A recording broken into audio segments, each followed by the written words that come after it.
January 4th and Happy New Year. Today is the Community Action Advisory Board's first board meeting of the year. Today's meeting is being recorded and it is being offered virtually due to the state of emergency and the governor's proclamation. For those that are visiting us today and would like to give public comment, there will be time at the end of the meeting, and all the discussions today will be amongst board members and the county team. So with that, Rebecca, do you want to do introductions and roll call? Absolutely. Amy Rourke.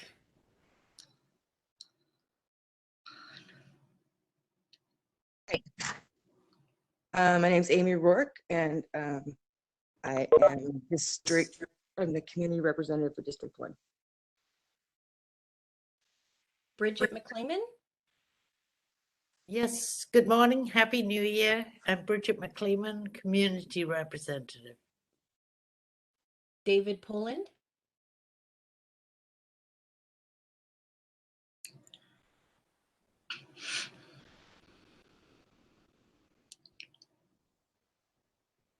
David might still be setting up his screen for the interpreters. Oh, there he is.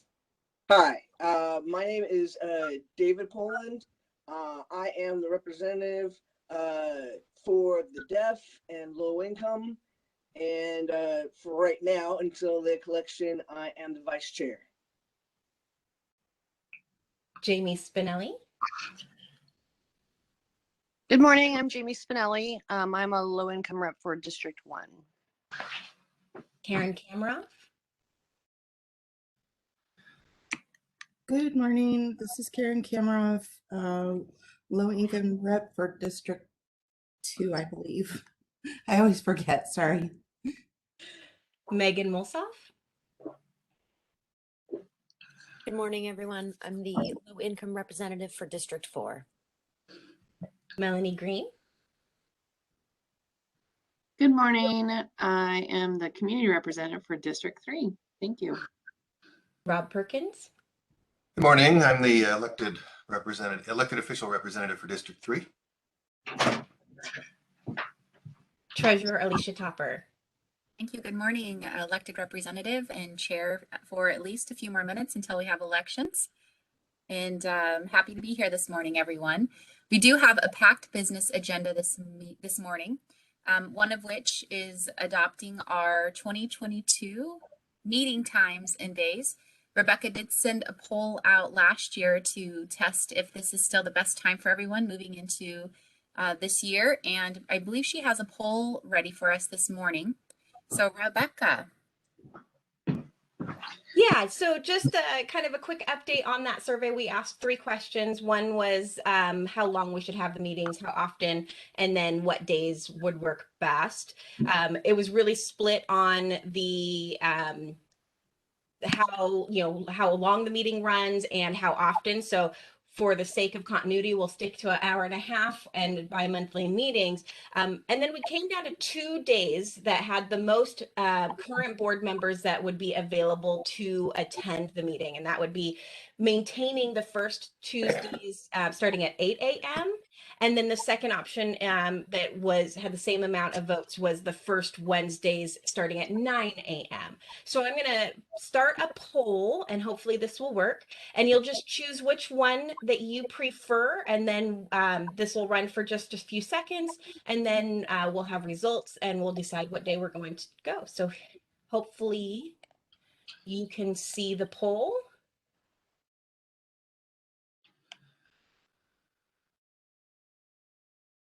And only board members need to participate in the poll.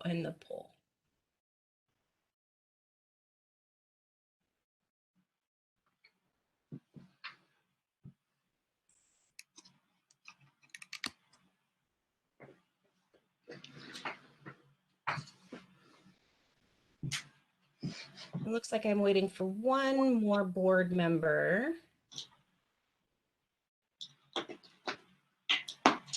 And I can't see in this version who's voting for what, just that everyone's voted. So we'll give it a few more seconds. And if the 10th person doesn't have a chance to vote, we'll just go ahead and move forward with what we have.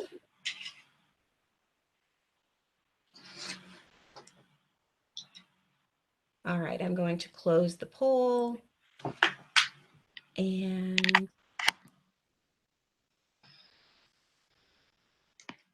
you should see the results. So it looks like the majority of the board members selected the second Wednesdays starting at 9 a.m. So we will move the board meetings to the second Wednesday starting at 9 a.m. with the next meeting, which is going to be March. And then we do have a couple, I'll talk about it in the work plan, but we do have a couple weird meetings this year that we'll work on scheduling those because they'll be a little bit long on those meetings. But the board has spoken. We will go to first Wednesdays at 9 a.m.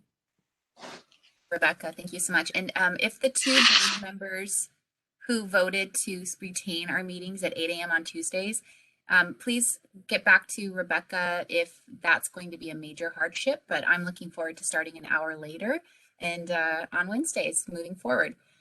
Thank you everyone for your participation. The second order of business this morning is the election of our executive officers. We did this via voice roll call last year and made an adjustment to also use the polling function here on WebEx. So everyone's vote will be anonymous and you'll be able to vote directly from your screen. Are there any board members who do not have the ability to vote via the poll capacity this morning? Okay, hearing no issues, we'll go ahead and move forward with the election of our officers.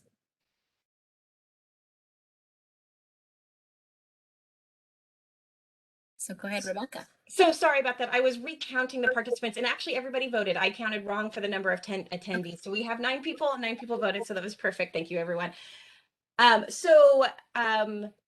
will, on your screen, you can see like an overview of the executive team.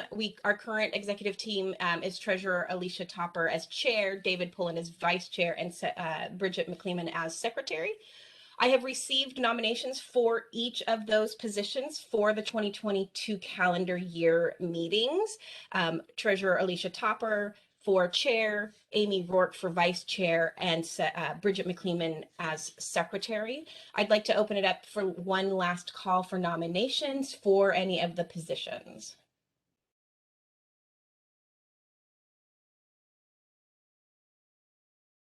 The opportunity for any board member interested in running for one of these offices to step forward.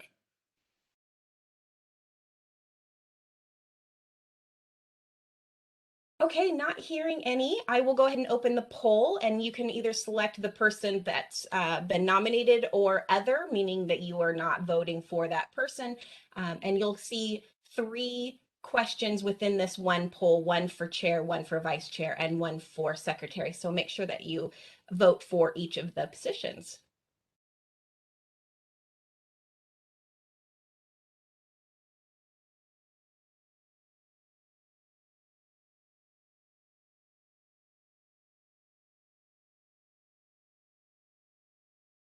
This is Amy. I have to log off and log back on because I can't get off this screen. I'm on my phone. It won't show me no poll or nothing.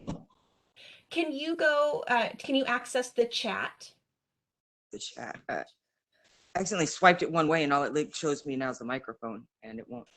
So I think you could swipe back. Oh wait, never mind. I got back. I'm back. Okay, I did it. Never. Bye, baby. Love you. Sorry. School.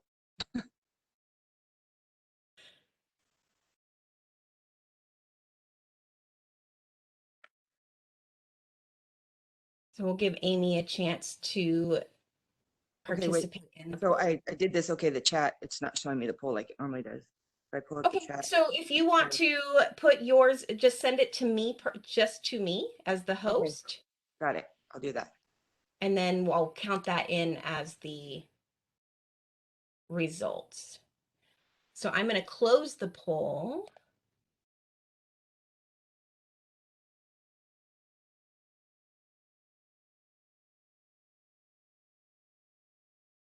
Always fun times when you're learning to do things new in a virtual context.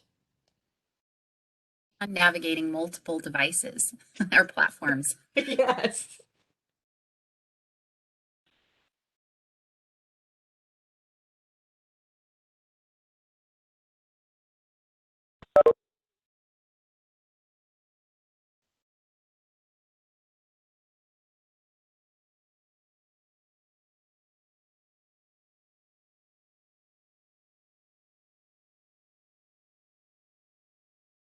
Hey, did Amy have an opportunity to vote? I'm not seeing it in the chat yet.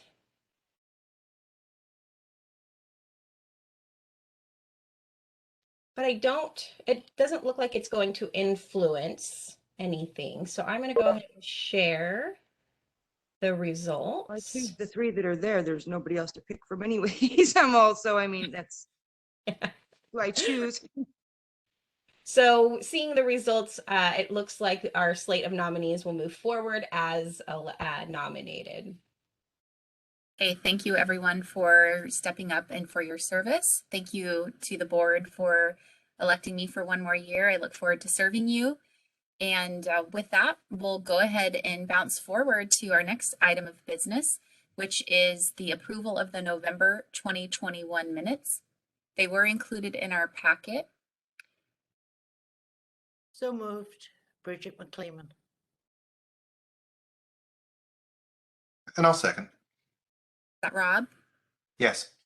Thank you, Rob. So I have a motion and a second to approve our 2021 November minutes.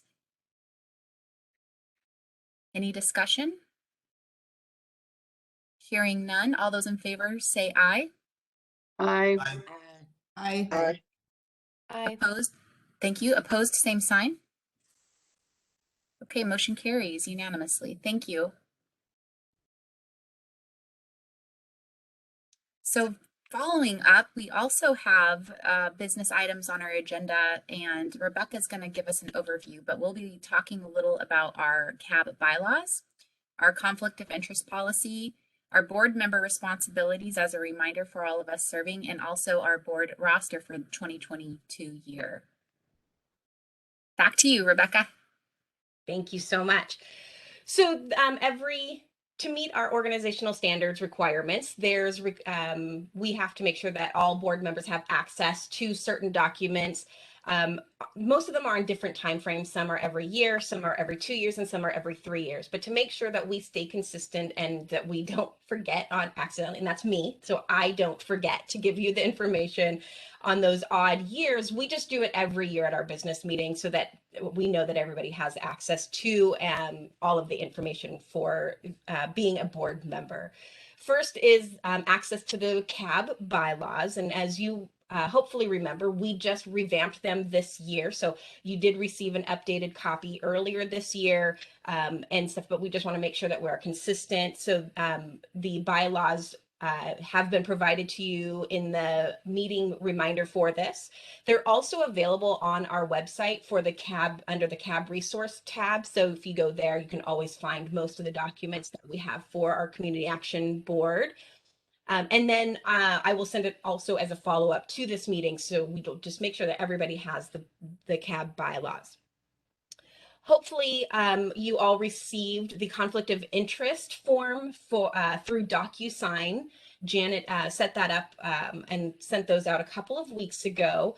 And if we haven't received signed copies from any board members, we'll follow up with you to make sure that we have a copy of that every year. And the conflict of interest is basically you letting us know if you think that there might be a conflict of interest for your work on the board, and we'll talk with you about that and if there's ways to mitigate that.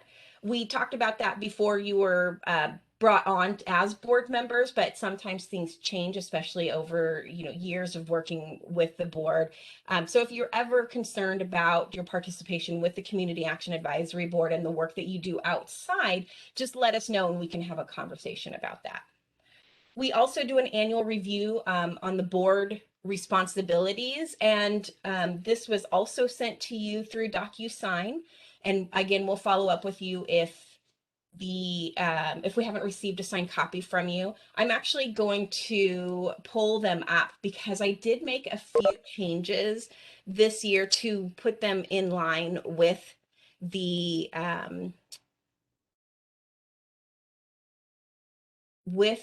bylaws that we changed. And so I just wanted to point out a couple of things in case you didn't read through them as thoroughly as I did when we were doing that. So most of this did stay the same. We talked about the board member positions. That did not change. Our mission did not change. But I did add in the section for commitment to equity, and this mirrors what is in the bylaws. And then for the most part, the rest stayed the same. The board member qualifications to be a board member, what your role is as a board member, for the most part stayed the same. And then we updated the board terms and your participation. If you remember in the bylaws now, new members, even if they are coming on to replace a vacated position, now have a 3-year term versus just finishing out the previous member's term. So all new board members now start with a 3-year term from the date of their appointment through December 31st of the 3rd year. So that did change. And then we have our board member expectations and the benefits of being a board member, and the meeting time and commitments. And this will also get updated when now for saying that we're meeting on the first Wednesdays. With the change in the meeting time, if you happen to see any documents floating out there, like on our website or anything, please let me know. I will do my best to scour them to look for those to make sure that it's all updated. But if you see anything, please just send me a note and I'll make sure that those are updated. I did add in here that normally we would meet at the Center for Community Health, but I did add or virtually during a state of emergency, which we are working through right now. So those are a few of the changes that happen to the board member responsibilities. Are there any questions about the changes or the form in general?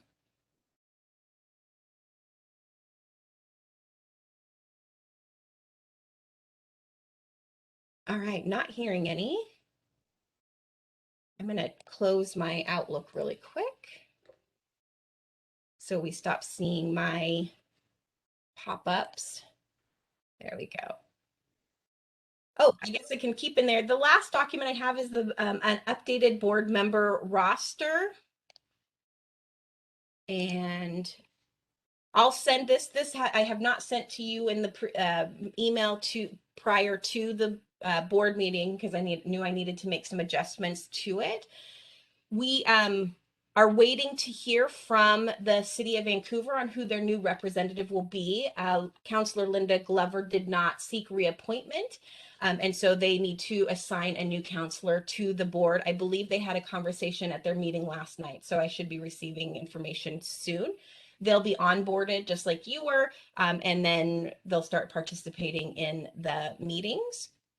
We also had our councillor Amy Bourget from the town of Yacolt has had some difficulty attending the meetings due to family and work requirements, along with being a councillor for the town of Yacolt, and she has officially resigned from the board. And then we also had a similar situation with Erica Heffler. She was our low-income representative from District 3.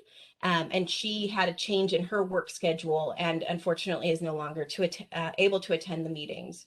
So that position is also vacated. So we are currently at 10 members for the board.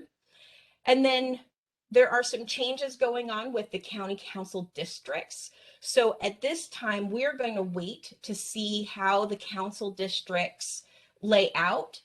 Because then we have to determine who fits in what districts, and we'll actually be adding in new board members. We will have one board member from each district as we have it now, but we will now have 5 districts in the county.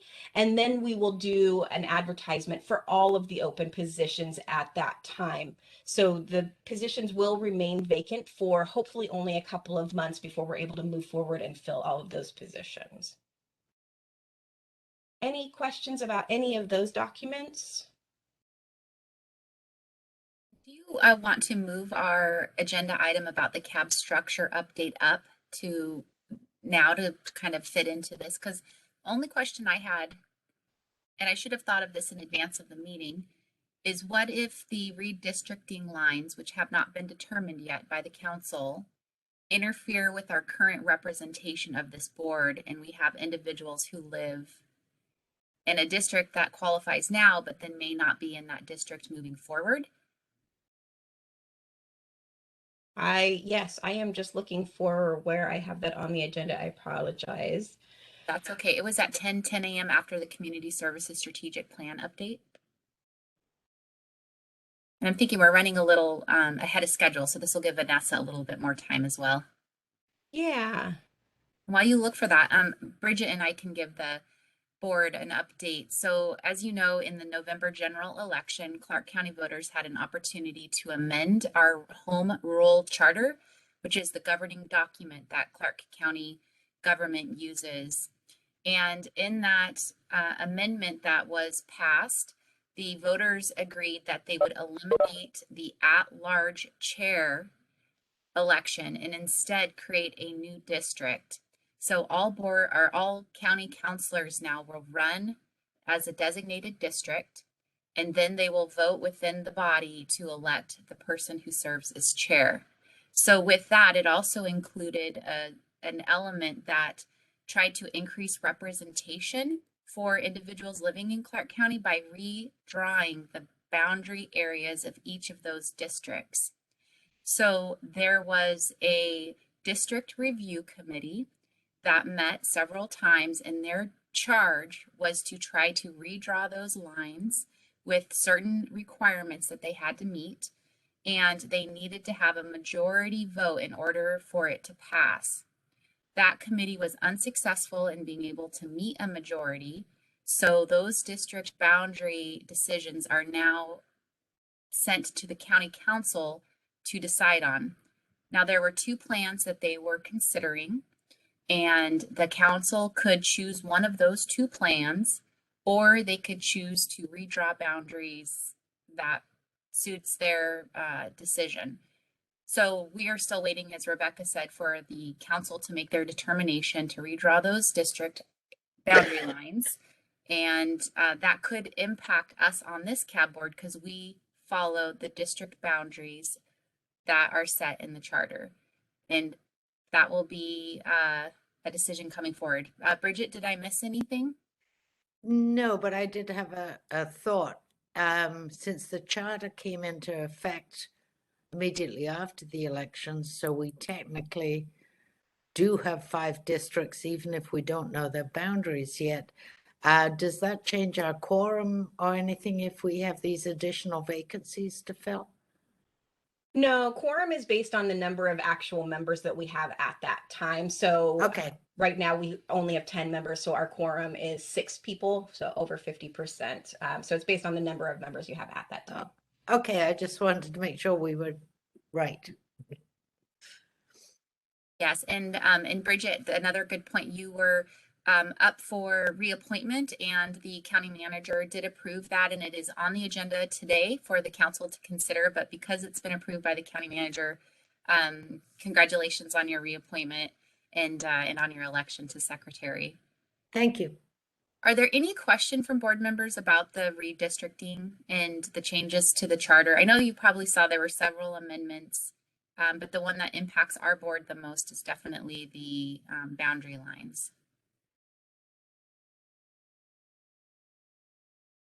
Where do we get? Questions are about the home rule charter changes in general?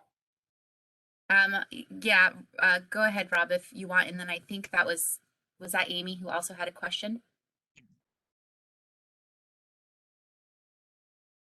Should probably have my video on. Go ahead, Rob. I'm sorry. The question was, I'm sorry, I'll have to defer. The question was in my head when I asked about whether to ask it, and now it's not. It's still a little early for me. If we miss it, I'll loop back with you one-on-one. Okay, that sounds great. Any other questions regarding charter or the CAB structure? I was wondering if there was a place to be able to see where they've changed the boundaries or the lines. There is on the Clark County website. They do have a fairly good description of the two maps that were being considered. But I'm not sure when the meeting will be set for it to go forward to the council. And I'm not sure if the council has had discussions about their preference yet. So I can find that link and forward it to Rebecca to send to the full board. I believe I found the two maps on the agendas and business meetings section of the Clark County website. They keep really good records of their attached documents. Okay, I remember the question. That answer your question, Amy? Yes, thank you. Okay, thank you. Go ahead, Rob. Okay, it had to do with the one charter amendment that failed, the DEI department item. I understand that it's been resubmitted for a future special election, either February or April, can't remember which. And the question is whether or not that office, once it's created, would have an interface with the CAAB, Community Action. Great Just question. to interrupt for a second, it will be on the ballot in November. In as a November, charter. thank you. Yeah, I'm thinking of a school levy instead right. for right. February. All right, in November, then that's not a question that we need to answer today.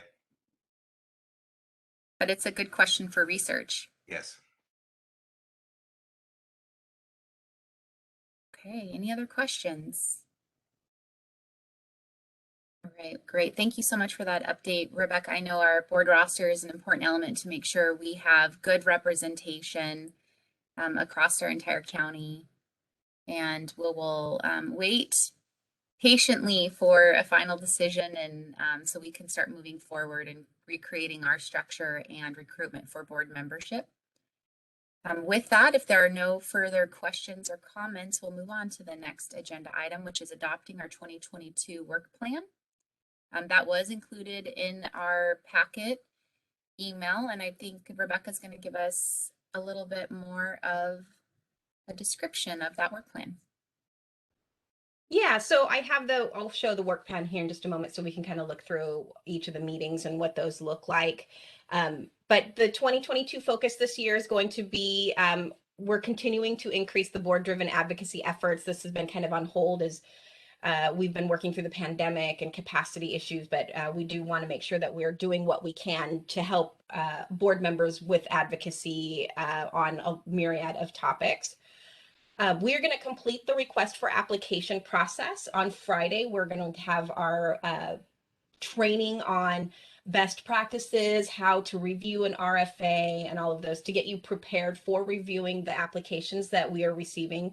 Applications are due tomorrow, and then staff will do a review, and then we'll release them for you guys to review before we have presentations by the applicants. We need to create a 5-year strategic plan. This is going to be new for the board, and I'll talk more about it later in the meeting. And then we want to make sure we're always increasing your knowledge of funded programs and their outcomes. So that's kind of an ongoing effort that we do with the board.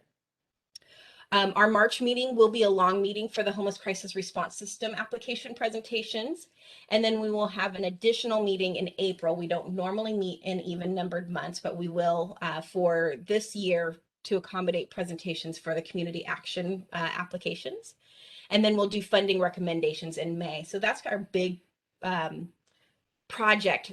There's 2 big projects, the request for application and then the strategic plan, which again, I'll talk more about later. And then I will show you the work plan. So again, I will change this to say the first Wednesdays at 9 a.m. And then our ongoing efforts, we are always encouraging members to engage and advocate on all levels of government.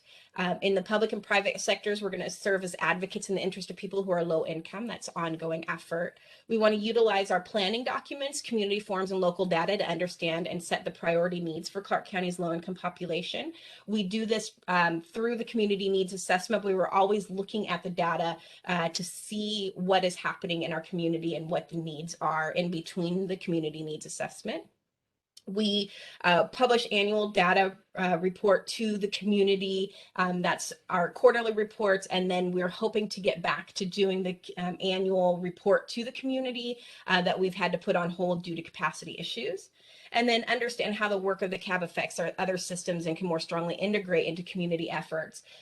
Poverty encases a lot of different things, and we want to make sure that we are hearing what's going on in all areas where people have barriers to financial stability. So here is the overview of the January meeting. And again, we're doing this in 2 parts. So this is all of the agenda items that you're seeing for today's meeting. And then the RFA trainings are for the meeting on Friday. March, we will be doing very brief business, mainly focusing on the outcomes report, and then doing the request for application presentations from the Homeless Crisis Response System applicants. March, we'll do April, we'll do that extra long meeting. The dates and times, or the times for the meetings, we can discuss. Well, it sounds like once we know how many applications we've received, then we can determine how long the meetings will need to be, and then we can do that. We will plan on starting at 9 a.m. for the March meeting on the Wednesday, and then go for however long we need to be able to get in all of the presentations.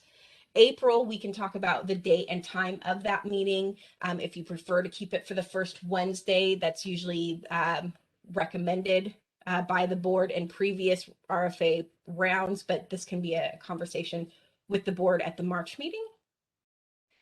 In May, we'll do our funding recommendations, and then that will go on to County Council for approval.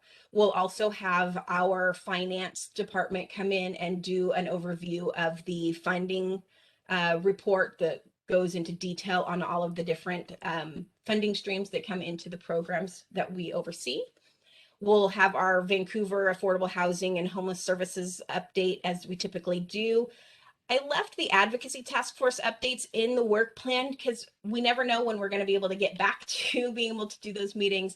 So I, more than anything, just don't want it to fall off the radar on our work plan. And then May is Community Action Month. So we'll do a proclamation, and we'll see what the national partnerships are doing to see what we can do. We tend to do a lot of social media information throughout the month to get the word out about community action. In July, we'll do our review of the point in time count information, and we'll have Dale come in from Council for the Homeless. We'll have our outcomes report, our updates from the City of Vancouver Advocacy Task Force. And then we need to adopt a strategic plan. And again, I'll talk more about that later in the meeting. In September, we'll hopefully adopt the report to the community that I will hopefully have time to do. This may not, it's not a requirement for any funding. It's just an additional report that we try to put together for the community. And so I hope to be able to get back to that this year. We'll have our outcomes report, our updates as we normally do, and then we'll start our discussions about what we want to have in our January meeting for trainings. And then in November, we'll have our semi-annual finance report from our finance unit. We'll start talking about nominations for the executive team and do our normal updates. As a reminder, the work plan is a living document, so it changes as our needs change throughout the year. But this is kind of the template that we use to put the agendas together, and then we add in anything as needed and requested by the board. And now I can take any questions about the work plan and then adoption of the work plan if you so see fit. Rebecca, are there any questions or comments from members of the board?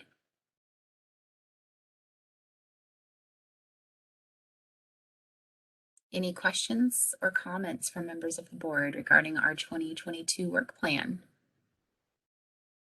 Looks busy. So true, Bridget, it does.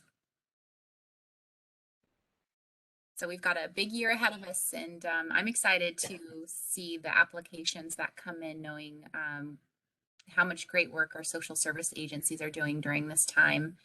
And it'll be my first round of reviewing applicants. So look forward to Friday's training, Rebecca. I do think too, the advocacy task force, given that we're placing a priority on increasing our advocacy role, that it would be good to get that going again. I don't know who wants to do that. Oh, I know Rebecca doesn't have time, but it would be an effective time to get people organized. That's a great point. And I know, Melanie, I know you were involved in the community survey. Who were the members in 2021 of our legislative committee?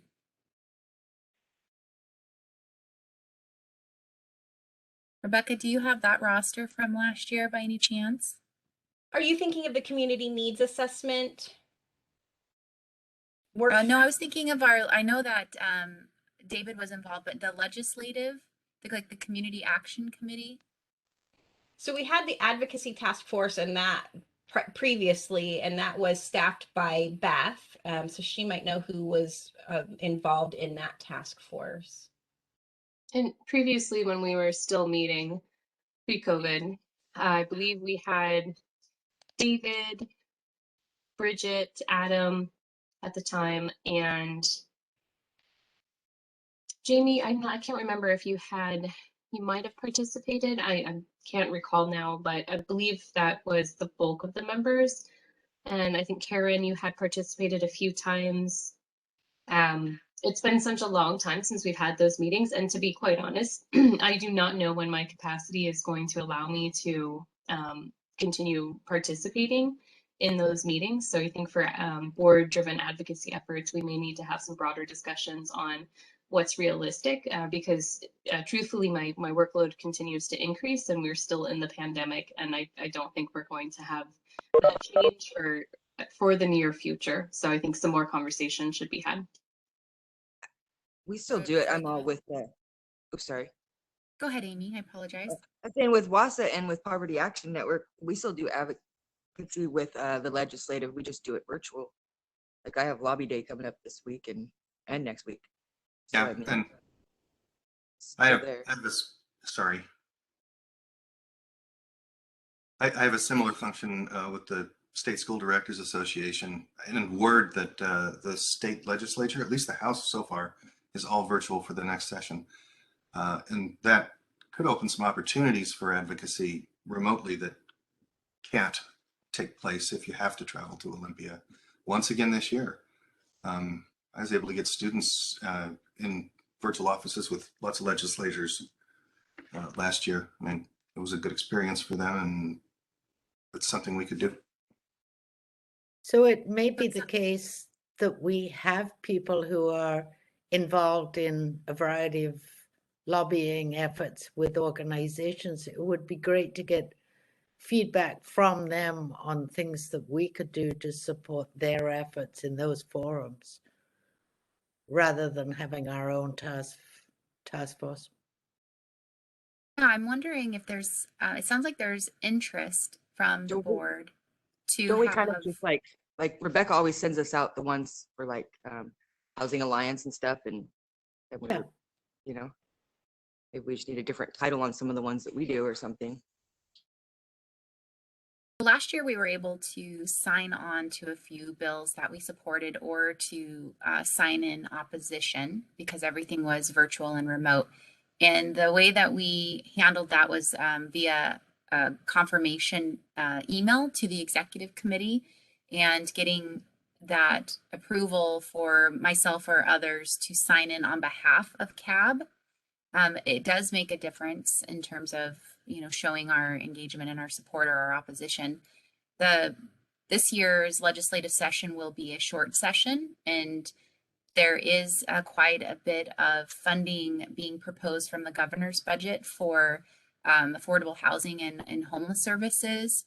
And so I do believe that it is an opportune year for us to lend a voice in how that money is being allocated. And the thing that I would hope is, if we do want to be engaged, that we're being attentive, because as you all know, the legislature moves really fast, and every week things are changing. So I feel like we do need to have someone who would be assigned to kind of follow bills or track bills that our board might be interested in supporting or speaking. Oh, I'm good at that. So is there a volunteer who would like Amy. to? Amy would volunteer that. Okay, that. thank you. Thank you, Amy. Sorry. Virtual world, we all interrupt each other. Yeah, go ahead, Karen. I can also help out with that. I'm on several different boards and committees and stuff that are working on legislative advocacy, and specifically with BIPOC community here in Southwest Washington.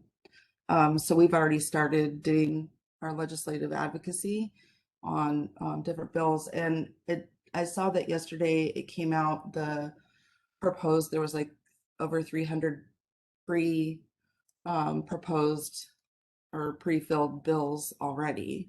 So they were expecting quite a bit, but I agree with you with the looking at affordable housing and everything related to housing right now. There's so many bills that are going to be in the session this time. So any opportunity that we have to sign on, and the Washington Low Income Housing Alliance definitely is working on some great ones. So if we can sign on to those ones, I think it'd be really good.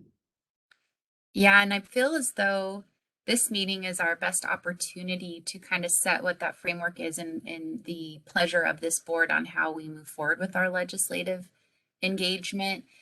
It would be interesting if during Michael's presentation, I'm kind of giving him a heads up since he'll have about an hour to prepare, if he could share, if he isn't already, what the Washington Low Income Housing Alliance legislative agenda is.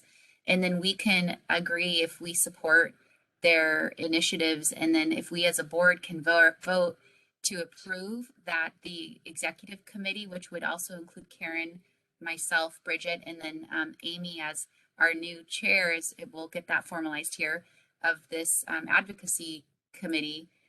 We could then just have the authority on behalf of the board to move quickly if those bills are moving through the session, and vote if they have a hearing. Is there any concerns with that? Sounds good. Okay, great. So Michael, we'll hope that you might be able to pull up. Oh, good. So it looks like Michael will be covering the Wyla legislative priorities for 2022. So we'll be able to have a deeper discussion about our stance on those priority areas. And I would like to formalize, I don't know if we need to or not, how we create our committee structure for this board, but I would like to formalize asking if the board approves Amy to serve as the chair of I'm going to call it our legislative advocacy committee that we're going to be creating right now on the fly here. Is there any discussion on that proposal?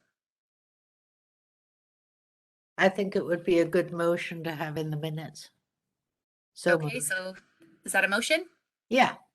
Thank you, Bridget. Bridget has a motion to appoint Amy as our legislative advocacy chair for 2022 session. Is there a second?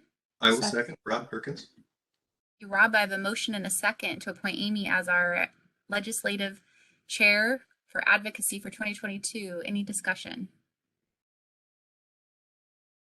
I have one comment. You've made it, we focused on the sort of statewide initiatives, but originally the advocacy group was both local and statewide. So it may be that there's a separate group looking at local initiatives, or it may be that we merge it with this group. But I just thought I'd mention that that title makes it sound like it's sort of Olympia focused rather than community-wide. Just so everybody knows, I've been letting Olympia know that we're here and we're not part of PDX. I've been trying to get us recognized for the past 3 years down here. So that makes me and good comments, Bridget. I think with the session starting in a week, and we're not meeting again until March, the timeliness of getting the legislative appointments important, but your point is well taken about the local city councils and county government and the impact of their decisions around homelessness and affordable housing, and the other work we do around poverty is important for us to have a voice. So if we could discuss that at our next meeting, if that works. Sounds good. And I know everybody's busy. So this is, the legislative one is perfect to start with. Any other discussion? Can you retell me who is on that committee, just so I have that noted?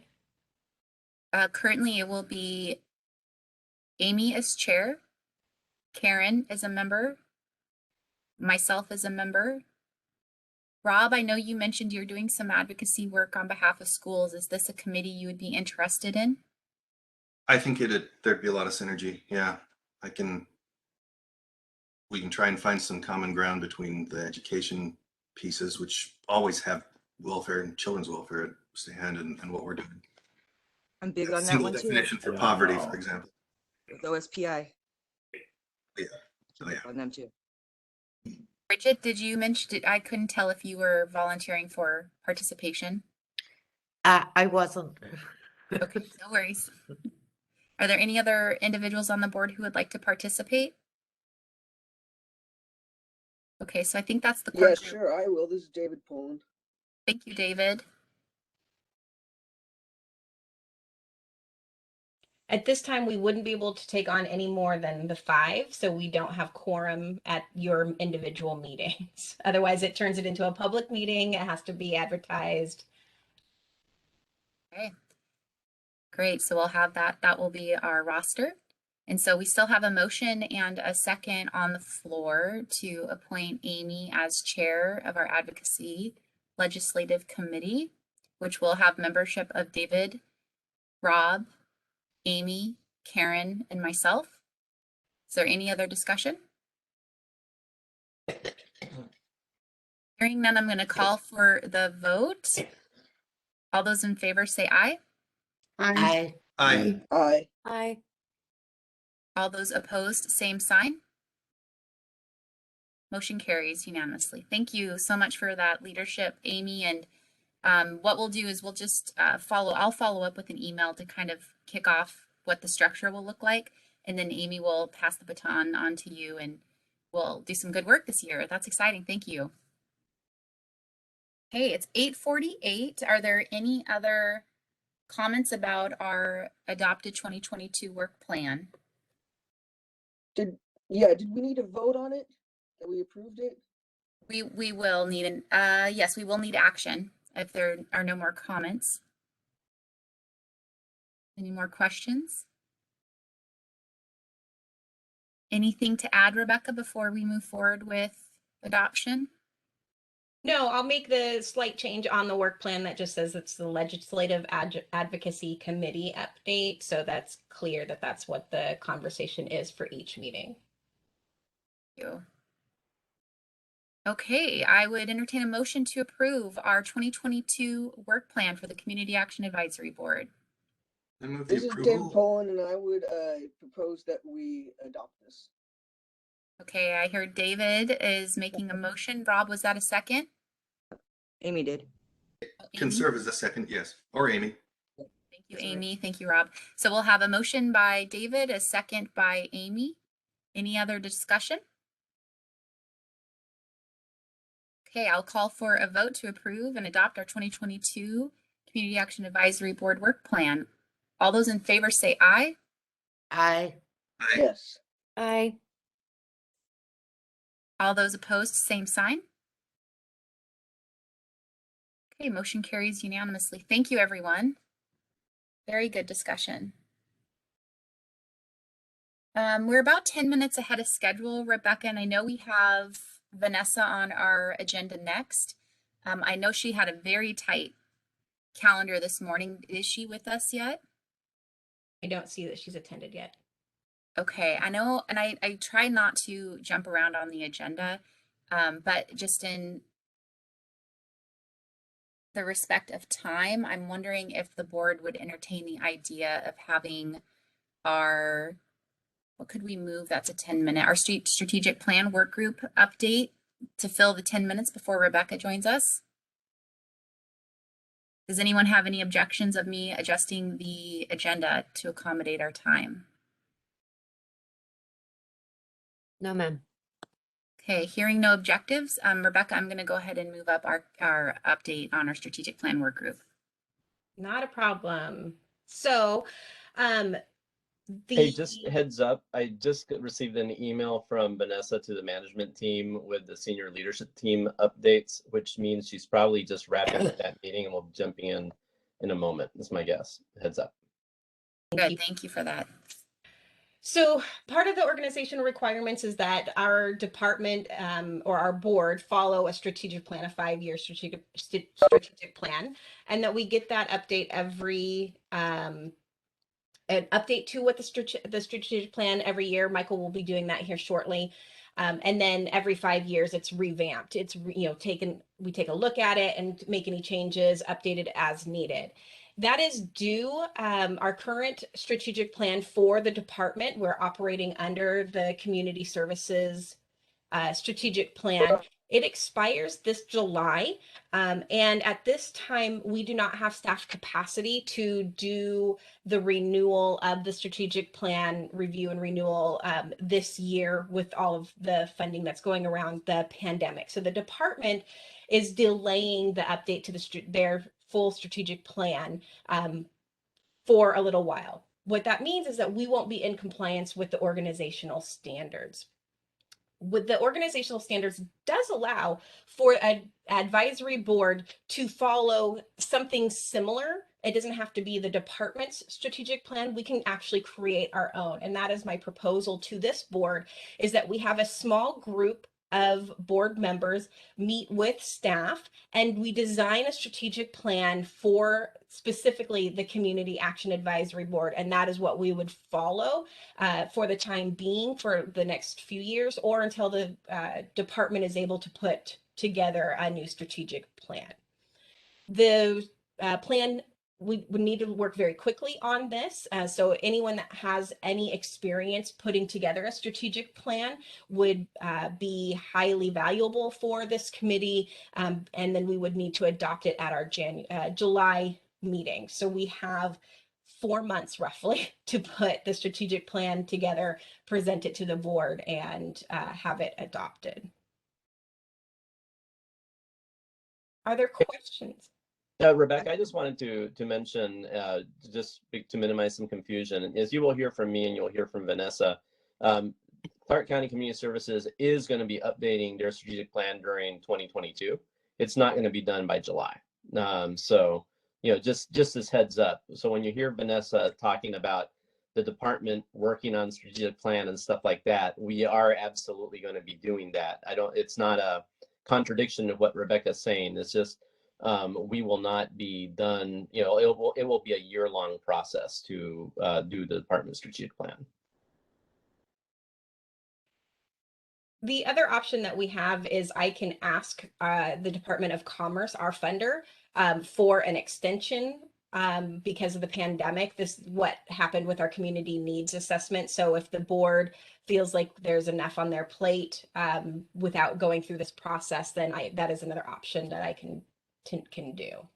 I was talking to Ted last week and up in Washington Commerce, and there's already some people that have theirs submitted, some counties that have theirs submitted to look at theirs, but I've done a strategic plan for early learning. So, I mean, that's the process.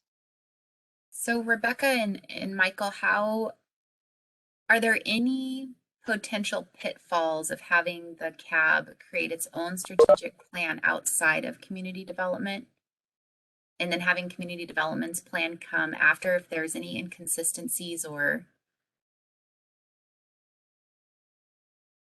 if the Community Action Advisory Board creates their own plan, then we would put that to the department as part of the department's strategic plan, so that they could see what information is being very specific for this board. We haven't done this before, so it's unknown what pitfalls there may be, and we would deal with them as they came across. and I'll just speak candidly and open it up for additional comments. A strategic plan is such an important fundamental guiding document for a board or an organization. And I feel as though having the framework of community services to help guide us in their long-term vision for this work is important. I would be a little hesitant to embark on this in a rushed way, just to try to meet the deadline. And my preference would be to ask for the extension so we can be in strong alignment with what comes out of community services. But I'm only one voice, and I would love to hear what the other board members feel. Your sentiment is exactly why the department is not rushing to get it done. We know that it takes time and want to make sure that we have that done. And I am more than happy to contact Commerce and ask for that extension. Are there any other comments from the board regarding this? Yeah, this is Rob. I agree with you, Alicia. Getting an extension because of the pandemic is the best way to maintain alignment.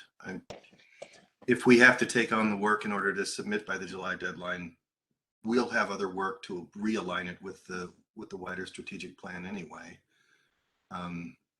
So if we do need to take on the work, we're still going to need to be talking to community services to find out where they are on theirs and whether they're changing fundamental structural things like vision, mission, and so forth.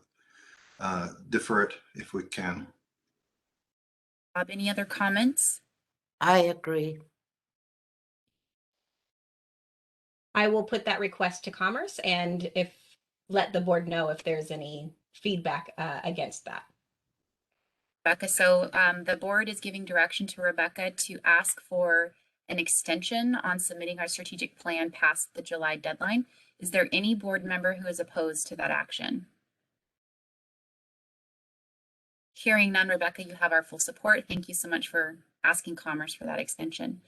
And with that, we're about 2 minutes before our 9 o'clock agenda item. So we'd like to welcome our Community Services Director, Vanessa Gaston. Vanessa, welcome. Thank you for joining us this morning. Good morning, everyone. Happy New Year. And I'm glad you guys are talking about the strategic plan. And thank you for wanting to extend it, because we definitely will not have it done by July. And the last strategic plan we did took over a year. And it was completely, all staff were involved, and we had some of the advisory boards involved as well.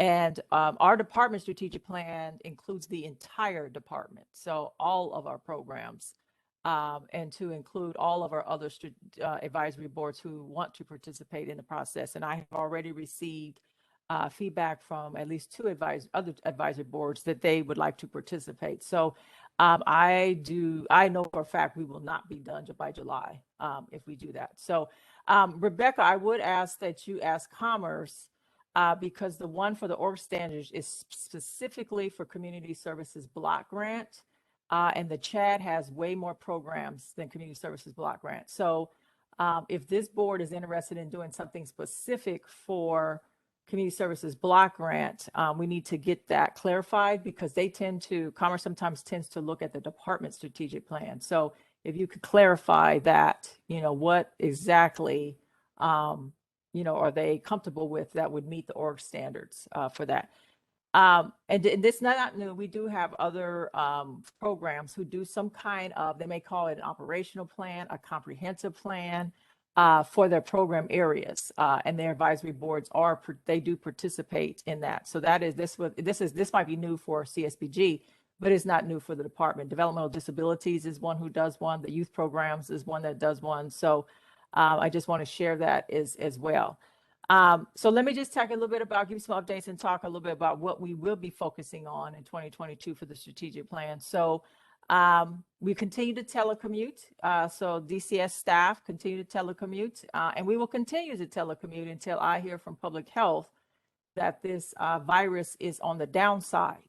I am not going to put my staff or any of their family members or anything in any situations where, because this variant is very contagious, and they don't know enough about it as far as where is it going with symptoms and all that. So community services is primarily mostly vaccinated, but we do have some people with some medical conditions, and we also have people with family members that they're taking care of, folks with medical conditions or elderly or really young children. So just wanted to share that with you. At this point, that's kind of where DCS is standing on that. And when we do come back, it will be a hybrid model. So some in office, some still telecommuting, because we have a parking problem at the Center for Community Health, and we need to really be saving those parking spaces for the people who come into that building for services. So just wanted to share that with you. The CHAD unit, Michael and all of his staff are continuing to administer the COVID relief funds that we have. And I'm pretty sure Michael will give you an update on that. So that will continue through the rest of 2022 and part of 2023. And again, they continue to put out that rental assistance and do an excellent job working with the providers in the community. And still we're also doing the money that we received from the council around the services for the unhoused. So appreciate all of that continued.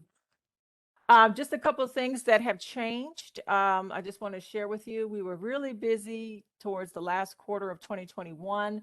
I have made a decision for the Department of Community Services not to operate the designated crisis responder program anymore. That program ended December 31st. We just were having a hard time hiring and retaining behavioral staff. And that is a civil legal process. And we were having a hard time meeting our contract requirements around deadlines. Staff did a wonderful job, but with vacancies. And we also had the manager choose to resign and create her own private practice. And so that would have been the sixth manager in that program. And so it was just too much turmoil as far as trying to deal with the transition and finding staff to actually be hired, trained, and ready to do the DCR work. So we notified Beacon Health Options that we were taking our contract clause to end the program. And so now that the DCRs, majority of those staff are now working for CMAR, Community Services Northwest, as of January 1st. They are still doing the DCR work, but they are now combined with the Adult Mobile Outreach Crisis Intervention Team. And so, and that is to hopefully have better backup and more robust system 24/7. And that's the way it was prior to, I want to say July of 2018, is the two teams were together and then it split off. And so it's probably best to put those two teams back together to provide better coverage for our community, because we are getting definitely more calls to the crisis line. So just wanted to let you know of that change. And we continue to work with them on the transition. They are still operating out of Center for Community Health for right now, but they are now part of Community Services Northwest, CMAR, and some of the same DCR staff. So it wasn't a huge change for that to happen. I do want to talk a little bit about what we're going to be doing for our strategic planning process in 2022. It will be different from what we did last time. I'm in the process of talking to some folks who have some experience in doing strategic planning using a diversity, equity, and inclusion lens to help us through that process. We will be relooking at our mission, our vision, our values, our equity statement to make sure it is aligned to what we are trying to do around diversity, equity, and inclusion. The last strategic plan, we did not use a DEI lens, but this time we will. So there may be some changes, there may not be some changes. So that remains to be seen. All staff will participate like they did last time, and we will include some advisory boards, and we probably will think about how can we include some voice from some of the diverse communities in that reside in Clark County. So there's some processes we need to think about to make sure that when we get into 2022 for this process, that we are hearing from those voices from a lot of times that we have not heard from, and making sure that we are considering their input for our plan as we move forward. And again, it is an entire department, which is the developmental disabilities, all of the programs in the CHAD unit, all of the youth prevention programs and behavioral health programs, and our business internal functions will be encompassed into that strategic plan. We will kick that off with a management retreat in February with me to meet with the managers to discuss some of these processes, but also start talking about just a little bit about what are we trying to do and where we want to go, so everybody can have some input and feedback from their area about what we want to do. But some of the areas that I am going to definitely, I've already told the managers this will go into their evaluations and we will be looking at it. I do want to see a more focused effort around how to better integrate and coordinate between our DCS programs and systems. Some of the programs serve some of the same clients, and we have done some strides in this area, but we tend to also still operate siloed given the funding and how it operates. But I'd like to see about how do we change that to leverage some of the resources a little bit better and do some better focus on helping people to achieve wherever the goals of what they're trying to do for their area and their program. There is going to be some more specific areas of focus around addressing housing needs There's some housing issues for developmental disabilities, definitely housing issues for the people that are unhoused, and some specific focus on for people unhoused with behavioral health. We've made some strides in that area, but just apartments alone or affordable housing is not going to meet some of the needs for people with behavioral health issues. And so we need to be addressing that. We have a new funding document recording fee that's going to come, that the funding is from the House Bill 1277.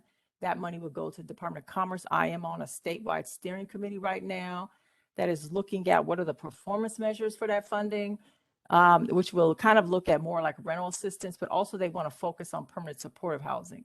And so we are trying to establish those performance measures. An initial report went to the legislature or the committee for that on December 15th. And they will start having planning meetings, meeting every month to discuss what the performance measures are. They are having a very strong focus of using diversity, equity, inclusion lens in that. And so I represent Southwest Washington on that. So more to come. But we need to gear up for the changes that are coming out of the state agencies around more targeted outcomes, using diversity, equity, inclusion lens, and working with more diverse communities in our, where that means contracting with them, not just trying to go out and do outreach. So we're needing to do some work around, more work around how we do that. But the CHAD unit has definitely been a leader in doing that. And I'm also looking at some improved care coordination between systems. So some areas do really well care coordination, some is okay. I want to see some more work around data collection, but also how do you connect between systems and get the different providers working more closely together, and not wait till somebody gets into a crisis situation. And so I have been in conversations with homeless providers, as well as housing providers, as well as behavioral health providers. And we actually have started a planning committee to take a look at that. And we will start in the area of the unhoused and behavioral health. And so we actually we've had a couple presentations. There's a model in Grace Harbor that people are taking a look at. And so I will be having another follow-up planning meeting tomorrow with kind of my little executive kind of smaller committee to kind of think through what that will look like. But those are components that will be in the strategic plan as far as strategies. But that's kind of right now what we know of, what's going to be going into 2022. We're also having to learn how to work better with our technology, since we are shifting how we operated before, which was more in the office. We've learned a lot of lessons from telecommuting, streamlined a lot of stuff, saved some costs, but also ran into some other challenges around when you work remotely, but also relying a lot on technology. So that has to also be thought through with our strategic plan, as this is not business as usual. So those are kind of just the highlights I wanted to cover with you guys, and just open it up for discussion and questions that any of you guys may have. Thank you, Vanessa. And I did see a few comments come through on chat. I'm not sure if we're retaining our chat comments for the public record, so I will ask for the chat comments to be posed as a question or a comment in public forum. Amy, I know you had a few comments. Do you want to share those with Vanessa?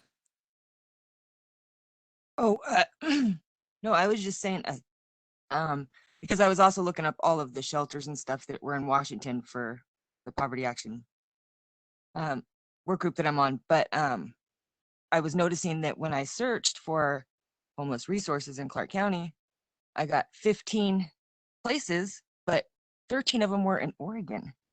And so I don't know. It was through the Washington State Department of Commerce that I had located access to these. And I've talked with Ted and stuff, and he was showing me different sites to go on there to get more correct information. But it was just, I don't know, it was hard to find a place. Like if I was looking, I was homeless basically, and I was looking for assistance, and there wasn't very much in Clark County. I don't know, like. So there is some things. We have more shelters now than we've ever had. We do have a coordinated entry, which is Counts for the Homeless. I would suggest you go to the Clark County website underneath Community Services. We have worked to try to put that more up front on our front webpage. And we always direct people to Counsel for the Homeless first and foremost, because we do pay them to do coordinated entry. So that's your access to shelters, that's your access to motel vouchers, that's your access to outreach teams, it's your access to housing. And so if you have any questions, like Rebecca and Michael can help you understand it, but we are part of the Portland metro area, so it gets a little confusing, but we do not send anybody to Portland who are unhoused. We keep them in our community with our resources here. Right. Thank you. The other best place to go for looking for resources is 211 Info. We work with them very closely on all social service type programs. And that's a extensive database of all types of services that are available. And you can designate that you are looking for services in Clark County. Okay, any questions for Vanessa? We have her for another 18 minutes. Yeah, this is David Poland. I have my hand up. Go ahead, David. Thank you. I turn my video on. You can see me. Okay, there we go. Nice to see me. Hi, my name is David. I'm a representative of the deaf community here, and I'm very happy to hear that you are going to do diversity, equity, inclusion, and hopefully it will be more than superficial. It'll be the real deal. I'm very proud of the new workplace that I have, that they are serious about diversity, equity, inclusion. It's not superficial. I would like to just put the word out there again to remember the deaf community, and that there's the ASL deaf community, which is different than people with hearing loss. So I'm hoping when you are going about doing your communications and inclusion, that you won't forget us, and that a lot of people in Clark County that are deaf cannot read English. They have been language deprived, and so the culture is different also. The rules and stuff are different. You can think of it the same way as you might think Asian has Chinese and has Japanese and has Cambodian, not the same, Hmong not the same. And that's all I want to say. Thank you. Well, thank you. David, I see Rob has his hand up. Yeah, I can echo that David's comment about how gladdening it is to hear that DEI is an element even without a department in the county for that. And I appreciate that. I just wanted to mention that Evergreen Public Schools, which is the board that I'm elected to, has been working on a strategic plan with an equity lens. And if there's utility for you in having a lessons learned or other conversation with leaders of that, I'll connect you. Please do. We've got our new superintendent coming on board, and I can meet with him later in the month and make mention of it. Yes, that would be valuable to learn any kind of learning lessons. And if they have access to consultants or somebody that we could take a look at, that would be helpful. Evergreen has been working with Education Northwest on the strategic plan. They had specific instructions to use a DEI lens, and you'd be interfacing, I think, with either Clarissa Hightower or Jamila Singleton at the district to have the nuts and bolts conversation. But I certainly think that an initial conversation with the superintendent would be good. Thank you. Thank you.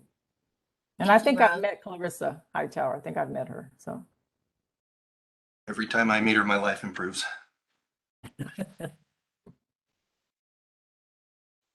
So Go ahead, Bridget. So I was just wondering, clearly shelters aren't a long-term solution to homelessness, but I wondered, we don't have any shelters in the county as opposed to the cities, and I wondered what you thought about that. So we do have one shelter in the unincorporated area that has not opened up yet. It used to be the Elahan place. Oh, right. I believe Yeah. It's more like bridge housing, so people can stay 24/7. And so that will be there. Michael or Rebecca, do we have shelters? I know some of the churches that we don't fund may open up some shelters. Do we have anything outside the city besides Elahan Place? Not directly funded by the county. We do indirectly help with funding for the Washougal Community Center, and have in the past helped in the Washougal campus area with some of the Catholic Church when they do their seasonal shelter. Some of the indirect funding that we do is through a community planning contract with Council for the Homeless in support of the severe weather shelter and the winter hospitality overflow program.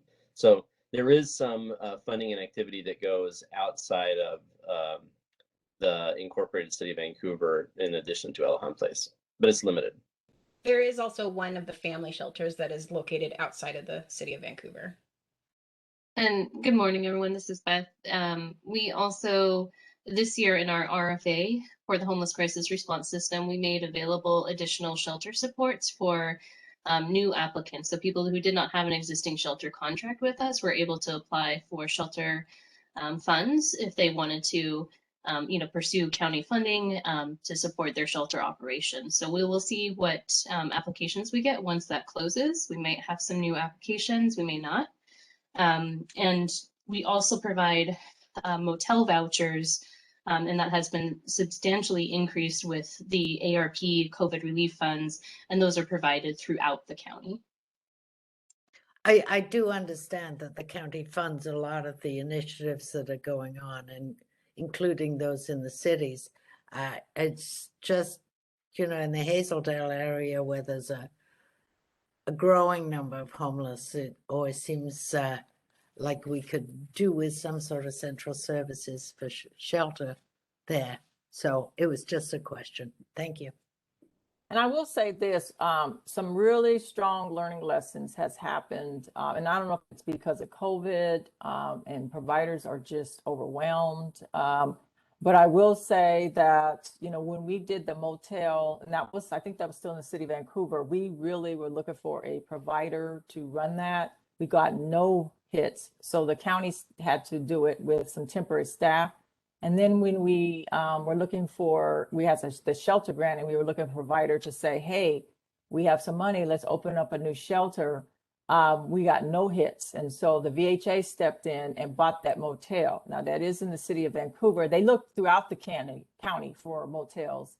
And the one that they thought the most reasonably cost was that Howard Johnson one. So, and there was another one they were looking at, but that fell through. So they got that one. But I will say, it is a big haul to open up a shelter. That has been eye-opening for us. You have to find the building.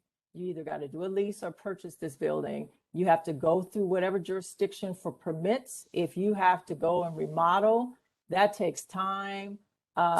Everything has gone up. And then we have to do an RFP process. And we did RFP twice. We got no hits the first time. The second time, we had to go out and solicit and beg a provider to come down here, and they came from outside. So it's not as simple as I think people think is to open up these shelters, and it's expensive. And so this was a long haul, and the Elahan Place just fell in our lap. And that was just me having a conversation with Victor Jackson and I'm trying to get the behavioral health more involved in the homeless system. And he just called and asked, do we want to talk about turning that into a shelter? But that just happened. And so that we took advantage of that, but even that has taken a long time to try to get through the process and open up. So it is not a simple task to do shelters. I understand that. Thank you. Thank you, Bridget. Rob, do you have your hand up again? Yes, I do. I wanted to ask you, Vanessa, if the county had a role in the navigation center that was off Grand Boulevard, or was that strictly the city? So our role with that was more funding. So it used to be at the Navigation Center used to be at Friends of the Carpenter, and the city and the county jointly funded that. And then there were challenges in that location. So the city bought that building, and they pretty much planned and took over the operations of it and chose the provider. We just continued to fund it. And the city had the lead on that. So our role was just specifically just giving some funding towards it. I've been looking for a way to connect a colleague out in the Kitsap area who's planning a navigation center for that area. and has some initial approvals, whether there was an opportunity for him to talk to somebody here in the county or the city about lessons learned. Drayton? That's Drayton, yeah. Yeah. And He'll be wondered down what here the this possibilities were there, and Amy knows about Drayton, so. Yeah, we've one of the 22 of us on the poverty action. Oh, right. So maybe there's already a natural connection that I can mention to him, but if there's anything that we could do to help them avoid the problems, he's very interested in learning about that. Yeah, You know, I would say, you know, Michael, if you could maybe connect him to, we have a consultant named Jackie St. Louis who was actually hired by the city as their homeless coordinator. And he actually was there almost every day trying to get that up and going and running. He could probably tell you the pitfalls of what to do, not to do, to be successful in that. So if he would like to talk to Jackie, because Jackie was hands-on every day in that navigation center when he worked for the city.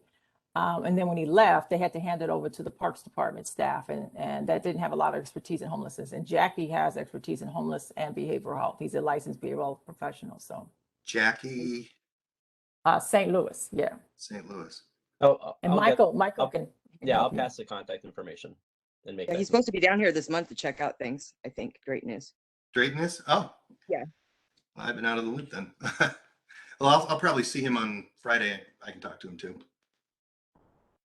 Okay, any other questions for Vanessa?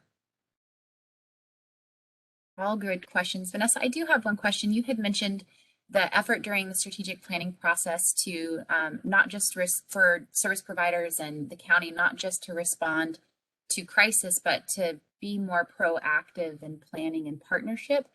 Will there be an external focus of the department's strategic vision to partner with or create more synergy with the cities?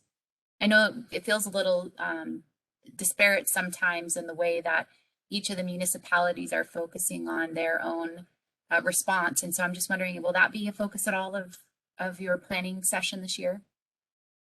We will partner with any jurisdiction. So whether it's the cities, the housing authority, you know, we definitely have to take in consideration the state because they are funding, or the federal government. So, you know, the challenge is none of the cities, with the exception of the city of Vancouver, you know, they put money into, quite a bit of money into like the homeless system itself specifically. But outside that, there's no funding that goes to like a lot of the social service programs. And so like Seattle has a human service department, Tacoma has a human service department, Spokane has one. So, you know, we include them where we can. But for the work we do, cities tend to not have a whole lot of focus across our area. So we try to get them on our advisory boards and have them participate that way, possibly. Or we try to go and do presentations to them. So we'll work with them and figure out kind of how would they like to engage. We have done presentations in Battleground. We have done presentations to the Camas area. We have, of course, the city of Vancouver. But not all cities have been willing to necessarily participate. So. Okay, I hear that. I know it's really difficult knowing the internal structure of ordinances that restrict zoning and the ability to do things like place shelters, and that so much lies within the jurisdiction and authority of the city or city councils. And so the county is doing their best work, and it just, to me, it's like an opportunity that isn't fully tapped. I agree. I definitely agree. Yeah. Any other questions for Vanessa or comments? Hearing none, Vanessa, it's always a pleasure having your expertise and your updates. Just want to share with you that your team is doing a phenomenal job helping to guide this board, and it's a pleasure to work with them. And you're always welcome back. Just have so much knowledge. With that, you're free to go. We know you have a busy schedule. Thank you so much for joining us this morning. Thank you. Thank you. Okay, we are scheduled to take a break. We did tick off 2 of our items on our agenda that are supposed to be later in the meeting. So I want to take a quick survey of board members to ask if you want to power through to the end of our agenda, or if you would like to pause and take a 10-minute break before we finish and conclude our meeting. Rob has asked for a pause, but it only takes one. Okay, so it is currently 9:26. We will reconvene at 9:35. So please be back here by 9:35 and we will reconvene the meeting. This is not an adjournment. This is just a meeting pause. Thank you, everyone.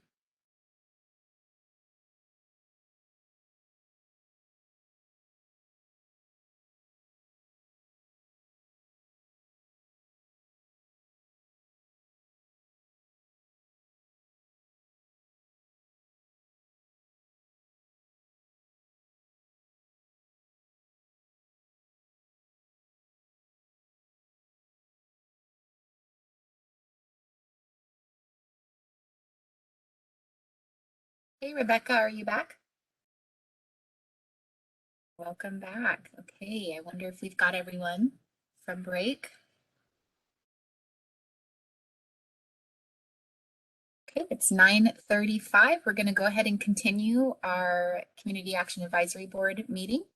Our next item on the agenda is our July through September 2021 Outcomes Report, looking at org standards 4.4, 5.9, and 8.7. Rebecca. Great. I am going to switch over to the report for you so you can see. And this will be sent out with the follow-up to the meeting. So you'll see the structure looks the same. This is our start of our next year's worth, fiscal year's worth of reporting for the homeless crisis response system and community action programs. These are the ones that were identified in the last request for application. Here you can see all of the funding sources that make up a lot of the programs that we are working with. And we're on Q1, which is July through September. The first thing that we tend to look at is our participant satisfaction. It's been a change for a lot of our programs to go to how do they get this information from their program participants during a pandemic. And a lot of them have made great strides in learning new ways of collecting this information. They sent out 987 surveys to individuals and households served between July 1 and September 30. And they received 313 responses with a 31.7% response rate, which is actually a really good number. Of those responses, 88.2% indicated a positive overall experience. What we're looking for when we're looking at this information is that they had a positive experience versus if they had an okay experience, or if it was negative or if they didn't show positive, it's not considered a positive. They had to say that it was a positive experience in the program. And then we looked for different information from participants, comments that they might be putting into their participation satisfaction surveys. So one said, very informative workshop, want more workshops to focus on credit. Many participants were reporting that they were feeling encouraged from the process of speaking with staff, which is a positive move for programs. And then participants mentioned the lack of available programs for long-term placement for housing. So there's, definitely some concerns in the housing area for participants. So the what's being funded section of the report has been updated to make sure that it's in line with changes that have happened over the last year with the pandemic. There's not much change in the community action programs, but when we look at the homeless crisis response system, you'll see that there are a few changes. We've added in Bertha's Place shelter. We've removed the day shelter. And so there's a couple of other changes that happened because of additional funding that we've been receiving. When looking at expenditures for the community action program, so what we're looking for right now is that programs should be around 25% spent for their allocations so far for this report. You can see that programs for the most part are on track for spending. Clark College has other pandemic related funds that they're using for their emergency grants. So we're still paying for the personnel to operate the programs, but they're able to use other funding for the emergency grants, which is why they're a little bit under that 25% goal.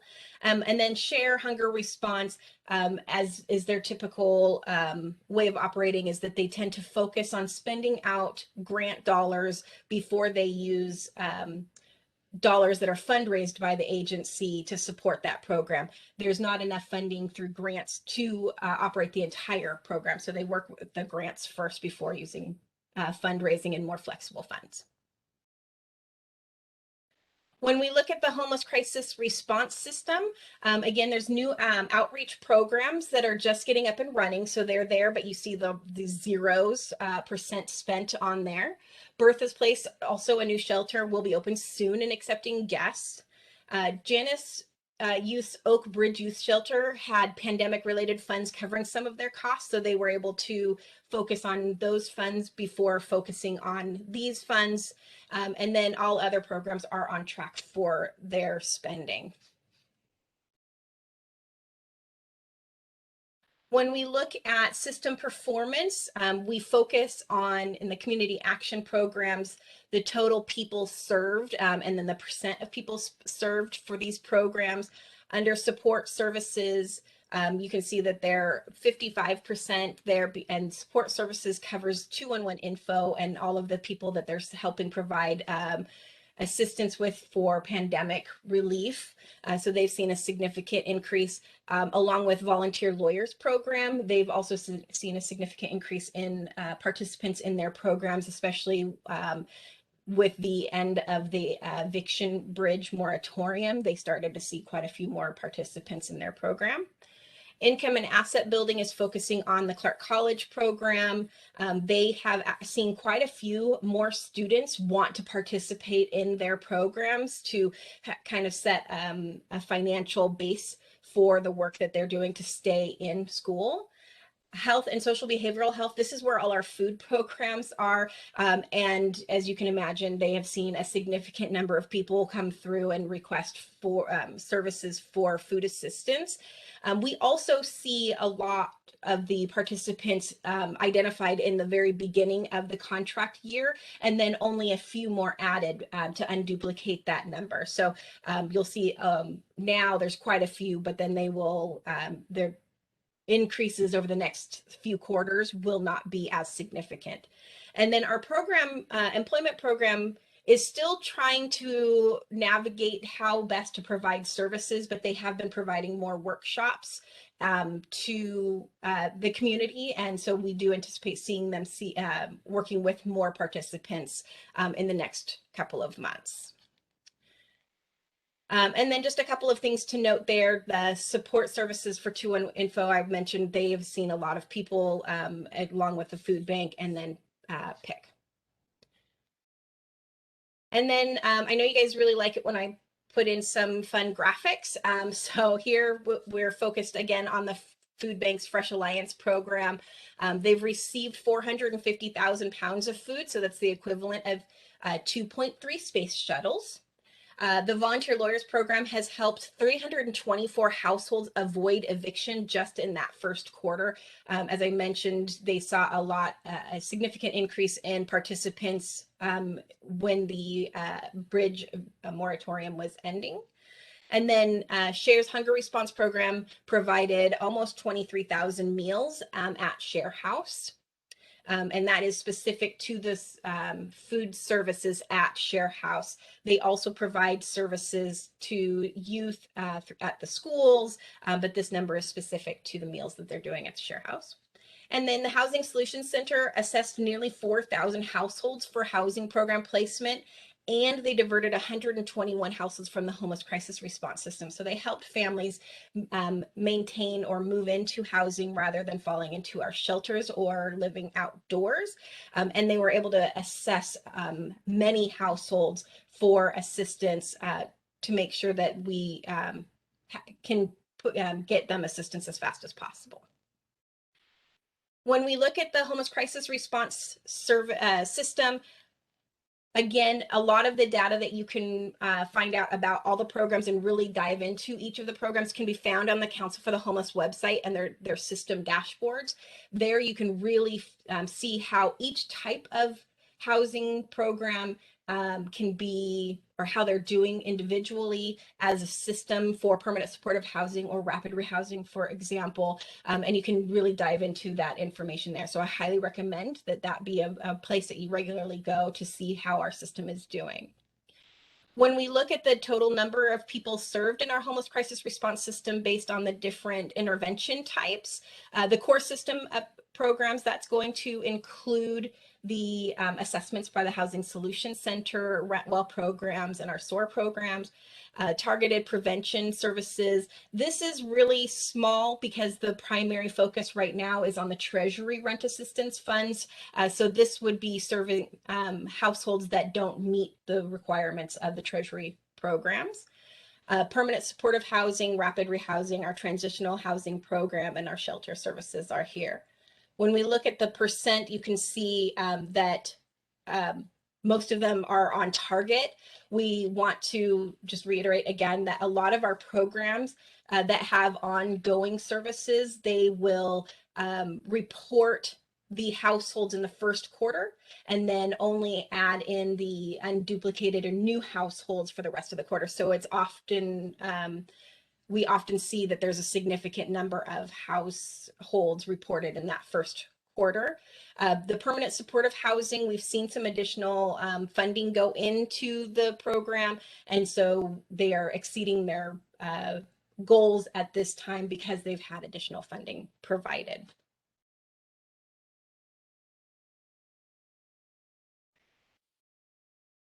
And then another area that we look at for our homeless crisis response system is if they are maintaining or increasing income. This is very important for housing stability. So this information is provided.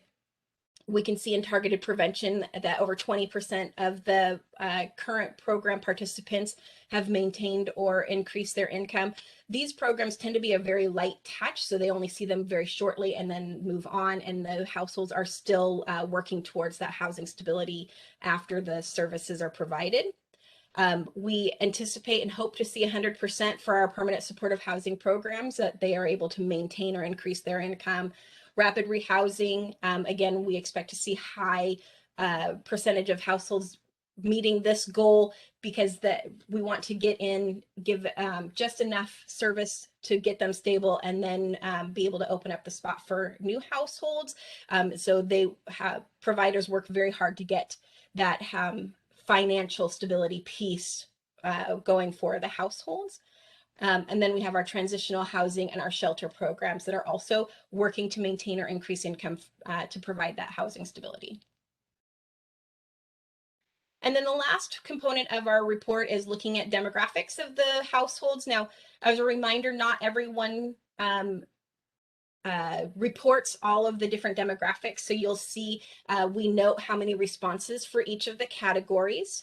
And we have the race information, our age breakdown for who's receiving services, and then gender, along with education level, and other characteristics are those that are chronically homeless upon entry into the program if they've identified as veteran or if they've identified as having a disability.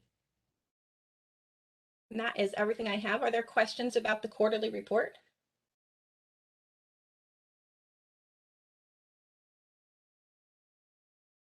Everyone's up after that break. Go ahead, Rob. Sorry. Have you sent us a copy of this already or not yet? No, not yet. This tends to be one of the last things I'm able to put together, but I will put it in the follow-up email. Thanks. I was just trying to find the document, and thank you. And it'll also be posted on the website with the meeting documents. Thank you for that question, Rob. Any other questions for Rebecca?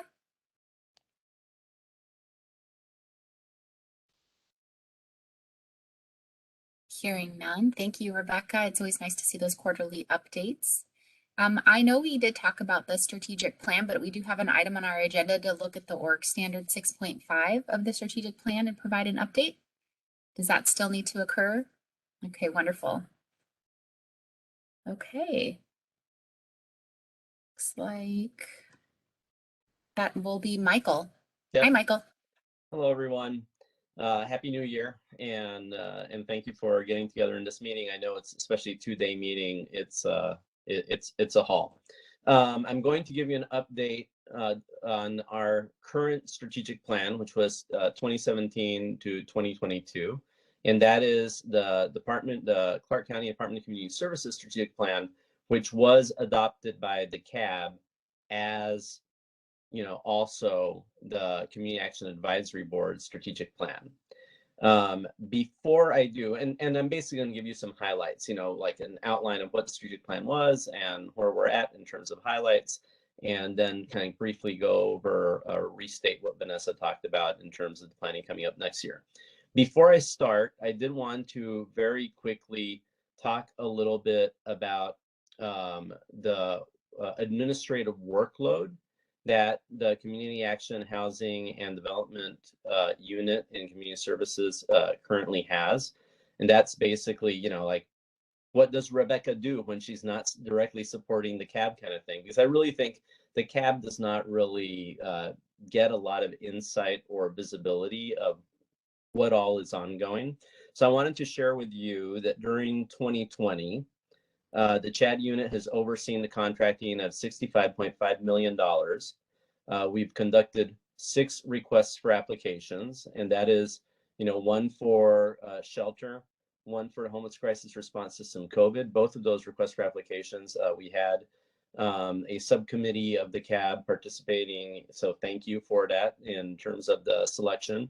And then we're the homeless crisis response system that's currently out, the Community Action Program RFA that's currently out, and the CDBG and the home RFAs. So, 6 RFAs in 1 year. Our staff has processed during 2020 190 contracts or contract modifications with service providers for different services. We've participated in 10 different council hearings, 7 different council work sessions in addition to those hearings, and that includes also doing ordinance changes to that involve the CAAB and the Veterans Advisory Board. So, yeah, the reason I'm sharing that with you is the workload right now is extremely high. Rebecca specifically has about 30 different contracts. Yes, did I say 2020? That's all during 2021. I apologize. My mind has not completely made the transition between the new year of last year being 2021. I thank you, Rob, for asking that. So yes, all those numbers are solely for the calendar year, January 1st, 2021 through December 31st. Rebecca manages directly about 30 different contracts, and they touch on home, CDBG, eviction rental assistance, activities that are pandemic related. And, separate from, the Community Action Advisory Board and Community Needs Assessment, CAP related activities. So getting into the strategic plan, as I mentioned, it covers 2017 through 2022. We had 4 focus areas of activities for that strategic plan, and that was housing stability, helping households access and stay in housing and supporting the homeless crisis response system, economic advancement, gaining and increasing employment, fiscal responsibility and education, well-being was another focus area with mental, behavioral health, physical health services, household safety, and a priority on youth development. And the final focus area, connected and having a connected and resilient community, helping with neighborhood improvements, social resiliency, leadership development, things like that. The primary of those 4, housing stability, was identified as the highest priority area. In this period of time where we are at right now. In terms of capital investments, Community Services has provided funding for the creation of 296 affordable rental units since 2017. That includes 135 just income-based affordable housing units that were funded. That includes Isabella Court Phase 1, which was 45 units, Isabella Court Phase 2, which is 49 units, housing acquisition through Proud Ground, which was 9 units, acquisition by Second Step Housing of 6 units, and a developer, BBT, the Grand Pacific Apartments, which is about to open, of 26 units. In addition, we've also, or as part of that 296, but in addition to those strictly low income housing rental units that have been constructed with our funding, we've done capital investments in 161 affordable behavioral health housing units. And that includes Merriweather Place with 40 units, Rhododendron Place with 30 units, Lifeline, 4 units, Community Services Northwest acquiring 8 units, the Pacific 16 units, Tenney Creek 40 units, and Elwood Place of 23 units. So that's where we're at in terms of new affordable housing constructed. In terms of homeless crisis response system supports, we have increased shelter beds, indoor non-congregate year-round shelter beds specifically by 124 beds, and that will be effective this week with the opening of, well, Bertha's Place has already opened. That's the 62-room non-congregate indoor continuous stay shelter facility that's near the Vancouver Mall, and the 32-room Elahand Place that Vanessa spoke about. That's being renamed to Berthas 2. The reason I'm saying 124 beds is because at Berthas Place, part of a third of those rooms are for couples. So like that's why we have 124 instead of 94.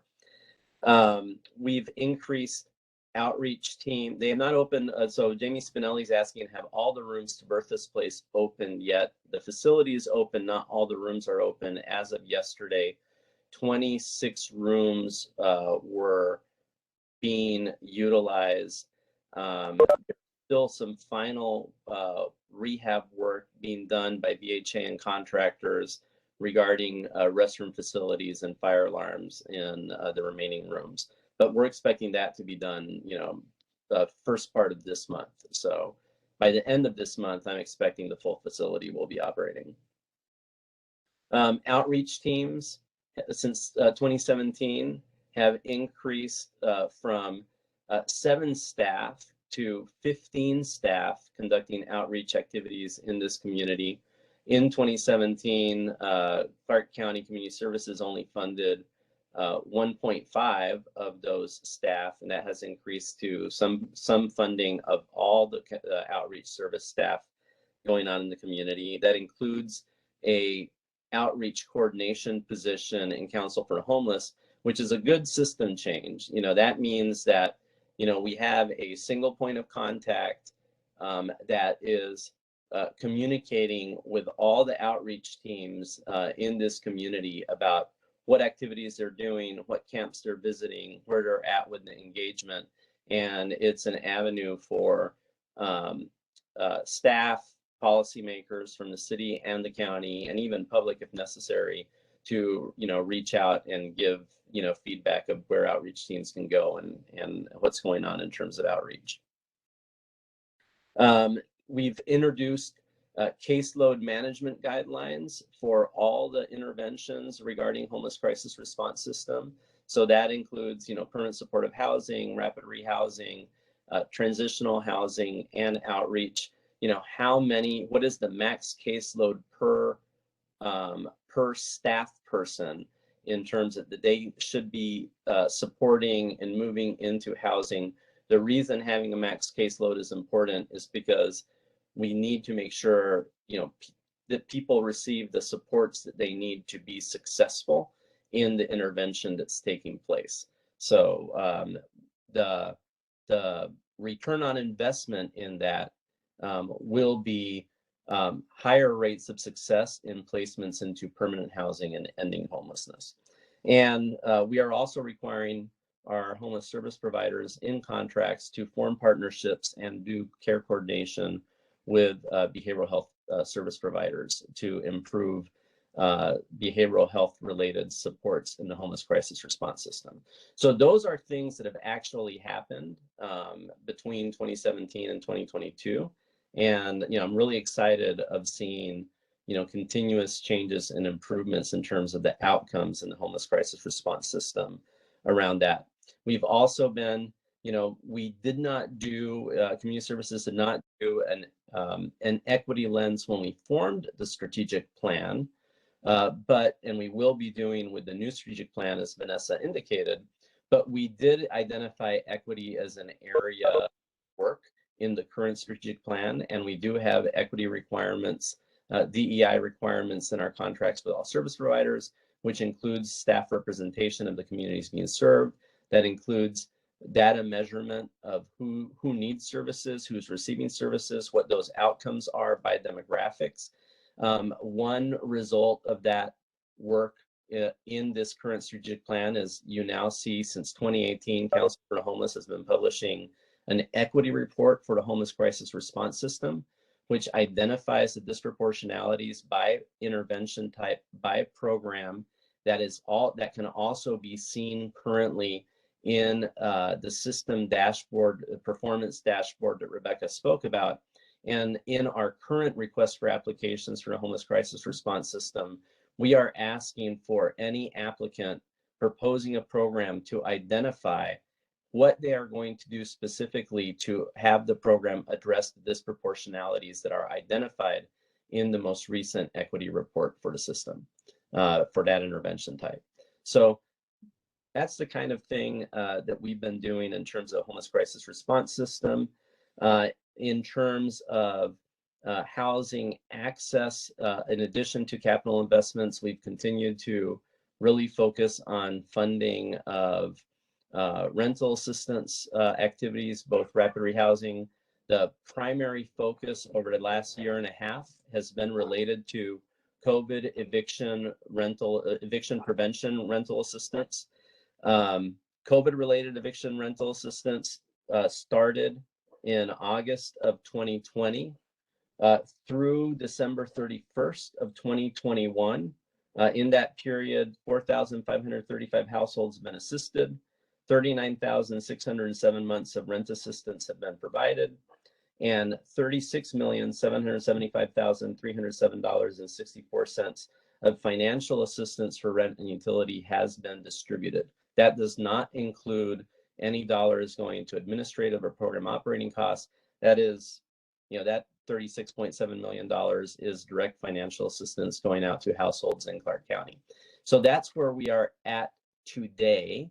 I'm expecting that during 2022, we will have a similar amount of financial assistance for rent and utilities distributed, and a similar number of households assisted. Just about every service provider that has the ability to provide rent assistance is participating in our eviction rent assistance activities. Currently, that is 12. I think it's going to increase to 14-ish during 2022, as we try to continue to increase the capacity of the community to distribute as much rent assistance as possible to as many households that are eligible for that assistance in a short amount of time as possible. So that's where we're at in terms of housing stability.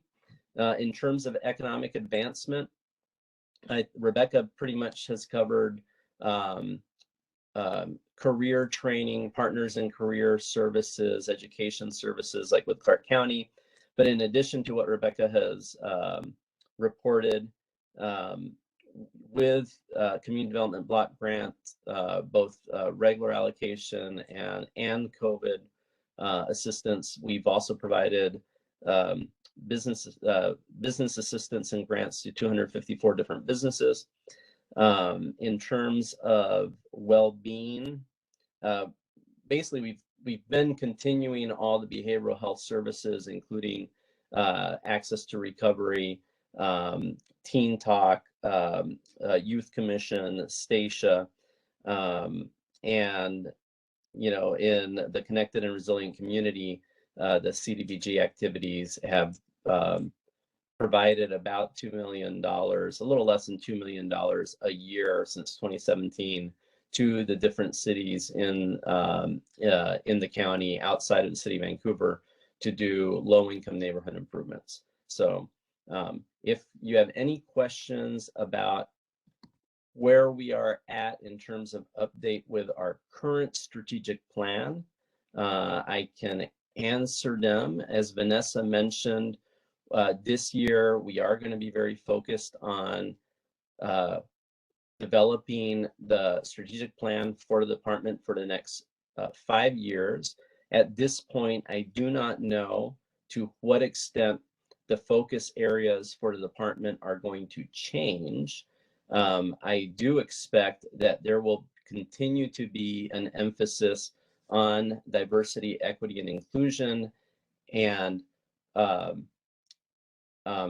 developing or requiring all our activities to apply an equity lens to the service delivery and the tracking of the outcomes and the contracting processes within, for everything that we fund and everything we do. That's going to be integrated into this next strategic plan. So I'm sure that we will be reporting to you as we develop it, where we are at, and we will probably be soliciting some support and input from this board at various moments. So any questions? Thank you, Michael. Are there any questions from the board? It was a very detailed report. Thank you, Michael. There's a lot of good work being done and really critical support being provided to our neighbors. Megan also thanks you. Are those numbers that you just listed, Michael, on paper someplace? People don't realize how much the county does, and I think sometimes putting the numbers out there makes them realize the investments that are being made. And they are, and they've been reported at different moments. And I can have Rebecca distribute like the paper I read off of it just now. But that would be perfect. Thank you. Absolutely. I would also like to have that visual aid. Sure. It's actually pretty difficult for me to follow an oral report with that much detail. So if I could see that, it would help reify it for me too. Me too. Absolutely. Okay, any other comments or questions for Michael? He's not going very far because we've already addressed the next item on our agenda, which is the CAAB structure updates, which was related to the charter amendments that were adopted or approved by voters in the November general election. So I'll open the floor just to see if anyone had any questions since the time that update was provided before we move on. Okay, hearing none, we'll move to the next agenda item, which is our legislative update, both on the state and federal level. And earlier this morning, the board discussed looking at the Washington Low-Income Housing Alliance agenda and seeing if we wanted to adopt that as one of our supported platforms. So good morning again, Michael. The floor is yours. Good morning. So in terms of legislative updates, the following are the federal legislation that the Washington State Community Action Partnership is tracking. Those are the same ones that, as staff related to community action, we look at and track. That is HR 5129. That is the Community Services Block Grant Modernization Act. This is the legislation that will hopefully reauthorize the community services block grant and increase its levels moving forward. Its last hearing was November 3rd, and we will continue to provide updates on, how that bill progresses. I know it is also the primary focus for the National Community NCAF, the National Community Action Foundation, and David Bradley. The next one is HR 3684. That's the Infrastructure Investment and Jobs Act that was signed into law by President Biden late last year. The next one is HR 5376, which is the Build Back Better Act, which is going to be done via budget resolution. That passed the House in April 19th. It's been stuck in the Senate. That is the bill that you heard last month, Joe Manchin mentioning that at this time he cannot support, and it looks like it may be dead in the water. But we will continue to track that and let you know how that goes. That bill is incredibly central to both the administration's climate change and social services infrastructure initiative and their agenda, as I should say. Also, the John Lewis Voting Rights Advancement Act of 2021, that was passed the House in August, and it's it's stuck in the Senate right now. Unlikely to pass, as are most of the assessments that I've heard, but it's not dead yet. There's still hope for it to pass at some point, and we'll update you how that goes. In terms of state updates, and this is before I get into the Washington Low Income Housing Alliance agenda for a legislative agenda for 2022. Other ongoings in the state is Governor Inslee's climate priorities. Those were released December 13th. They included $10 million for rehabbing, for $10 million for low-income housing renovations through the weatherization program, and the housing supply bill, which is being sponsored by State Representative Jessica Bateman and co-sponsored by State Senator Hannah Das. So those are the federal and state legislation that WASCAP is tracking. They are going to have a legislative committee meeting on Tuesday, February 8th through the 10th of 2021. So that's coming up next month. In terms of the Washington Low Income Housing Alliance, their state policy priorities for 2022, these do not have bill numbers associated to them yet. These are the initiatives that they are really going to be pushing the legislature to adopt and develop bills for and supporting. That will be $400 million investment in affordable housing, passage of the Housing Justice Act, which is to stop housing being denied solely based on history of incarceration, increasing the age blind and disabled cash grant for people with disabilities from $197 per month to $417 per month. State funding and expenditure authority for the Healthcare Authority to continue foundational community supports and Medicaid transportation transformation project for an additional 5 years. And that helps Medicaid provide some funding to permanent supportive housing case management. um, tenant, basically tenant protection from rent increases, enforcement of landlord and tenant, landlord requirements and tenant protections from,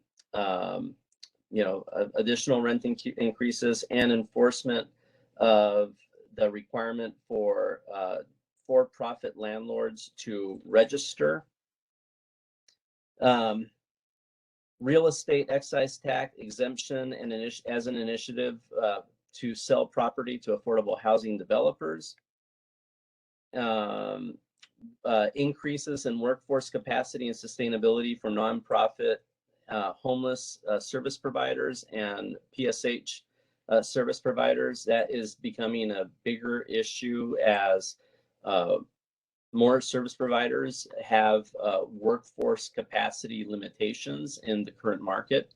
We are also seeing that locally, just so you know, as Vanessa mentioned, we had to reissue our request for applications for shelter providers because none of our local service providers, they wanted to help. They just didn't feel they were in a position to be able to provide, increase shelter services in the community at the time. We did have one out of area applicant, Coastal CAAB, apply initially. They withdrew their application because they also felt they did not have capacity. And when we submitted or reissued that request for application for shelter provider, it's Catholic Community Services of Western Washington that's coming in from out of area to start providing those services, which is making Bertha's Place and Bertha's 2 possible locally. So we are definitely seeing that here as well. And finally, additional appropriation of $1.3 million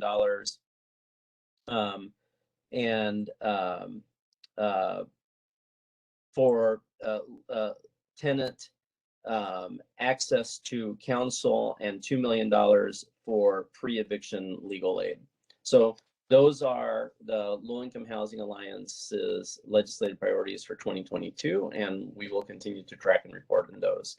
So that's where we're at in terms of legislative updates as we are about to start our next state session and things start to resume at the federal level. Any questions?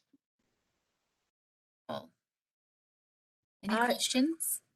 Yeah, can I ask you to go over that service provider work source issue that you mentioned? Is the one before the last item. I didn't quite catch what the bill was about.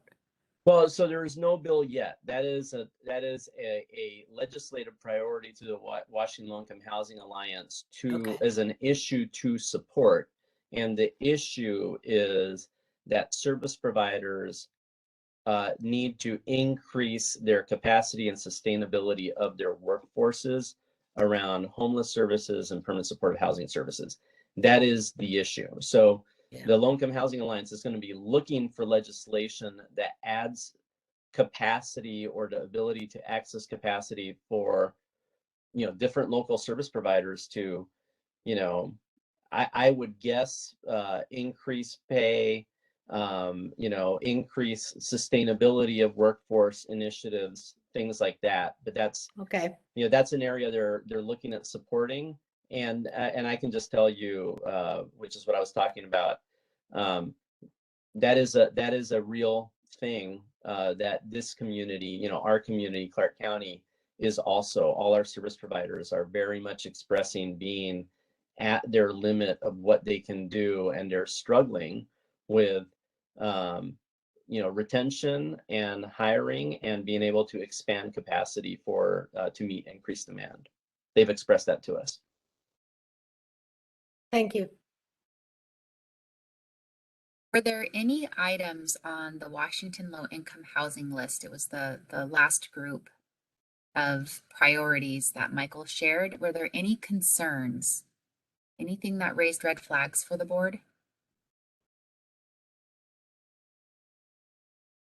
That would be the list of priorities that we would be tracking and waiting for bills to drop for the new Legislative Advocacy Committee. So if there are any concerns, now is the time to raise it. Hearing no concerns, is there support for the Advocacy Legislative Committee for adopting those? And Michael just shared the link to those policy priorities in chat.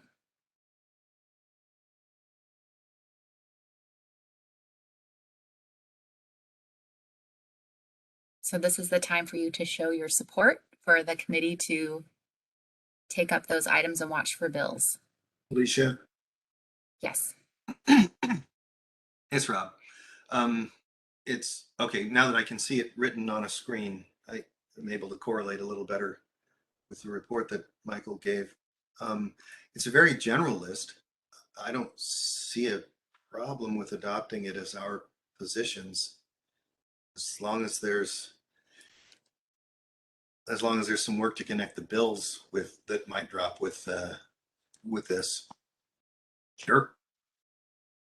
Yeah, that was my thinking. Generically, all of those things sounded important and things we would support, but it would take analyzing some summary, since I'm not good at reading whole bills, some summary just to double check that we supported what was the actual wording of the bill. So I'm supportive of having us investigate and track all of these issues and move ahead where we feel it's appropriate.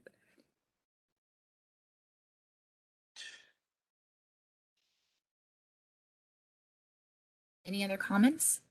Just that we don't actually meet for another, what, 2 months, which places us in the middle or close to the end of the second cutoff for the legislative session. Is this, is the actual statement of position possible for the executive board, you and the vice chair and secretary to approve as we go along? Or would we want a subcommittee? Yeah, so I think good points, Rob. I think the way that it will be structured is that if this board approves these policy priorities today, then it will be the responsibility of the Legislative Advocacy Committee that we just adopted this morning to track those priorities. And when bills are introduced, it would be the responsibility of that committee to discuss what the pros are and what the possible negative consequences might be, and then bring that forward to the executive committee for approval so they could sign in support or in opposition of those bills. Thank you for that clarification. It's a short session, so we'll probably have to meet and act quickly once we're made aware of things. I know you've had experience with this, and I've had experience with this, where you can go from hearing to the floor in an afternoon, and in a session this quick, and if you want to say something, we got to be on a ball. Yeah, I would envision a lot of the communication via the committee will be done via email, with maybe a few virtual meetings if there are more substantial topics that need further discussion. Sounds good. Any other comments? Hearing none, I would like the board to adopt this set of priorities so we have it on record. Wait, I have one question actually with Amy. Yep, go ahead, Amy. Okay, so like if I go to Poverty Action Network, if I go to their site, they also have theirs, you know, their priorities that they're doing. So like, do we just adopt just one of the, I mean, are these just the ones we're going to work on? Or, I mean, I don't get that exactly, because then I know that like there's Council for the Homeless, they probably have some on theirs too that they're working, or the RAB, or not RAB, but who works with them? I'm lost right now. I think it's RAP or something. They have their set of, you know, things that they're working on. I don't remember doing this last year. Picking right now, it's housing. Yeah, we didn't have a formal process last year. There were a few items that kind of percolated to the top of the list and that the executive committee took action on. And okay, this is a little bit more of a formal process. So I think for this year, it would be good to start with a little bit more of a focus on those policy priorities. And then as we get established, we can expand and maybe be more proactive about bringing forward multiple organizations' priorities and accepting it as a board. But I think tracking too many organizational priorities might be a little difficult Right, okay. Would it be valuable for the group, if they have the time and energy, to cross-reference this with the Poverty Alliance Amy is talking about? Oh, Statewide Poverty Action Network. Sorry, yeah. I mean, we could cross-reference the list and pick our priorities from the biggest push towards getting adoption. Or we could just go with this list. I'm not sure whether the motion included the federal ones Michael described as well as the state ones. Well, there hasn't been a motion on the floor yet. Oh, okay. I'm not sure the committee members that have been put in place can speak to their capacity to follow the federal legislation, or if they want to focus this year on state legislation. State makes sense. My preference is state legislation. Federal legislation is much harder to track. I would please stay state. Okay. Federal so much more. Yeah, I think we have consensus. We'll just focus on state. And This is Melanie. Oh, sorry. yeah, go ahead, Melanie. I was just thinking, I think typically, I may be mistaken, but Council for the Homeless adopts and follows the Washington Low Income Housing Alliance policies and tracks those. But like I said, that might not be accurate. But they seem to align with them, if I remember correctly.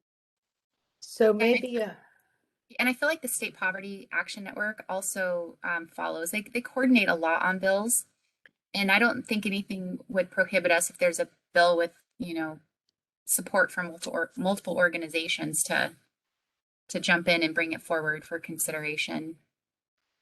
It's going to be pretty fluid. I mean, what happens in Olympia is spontaneous sometimes. So I would make a motion that the Legislative Advocacy Committee make every effort to track and promote the priorities listed under the Washington Low Income Housing Alliance. Is it housing? Yeah. Alliance agenda priorities. I'll offer a second for that.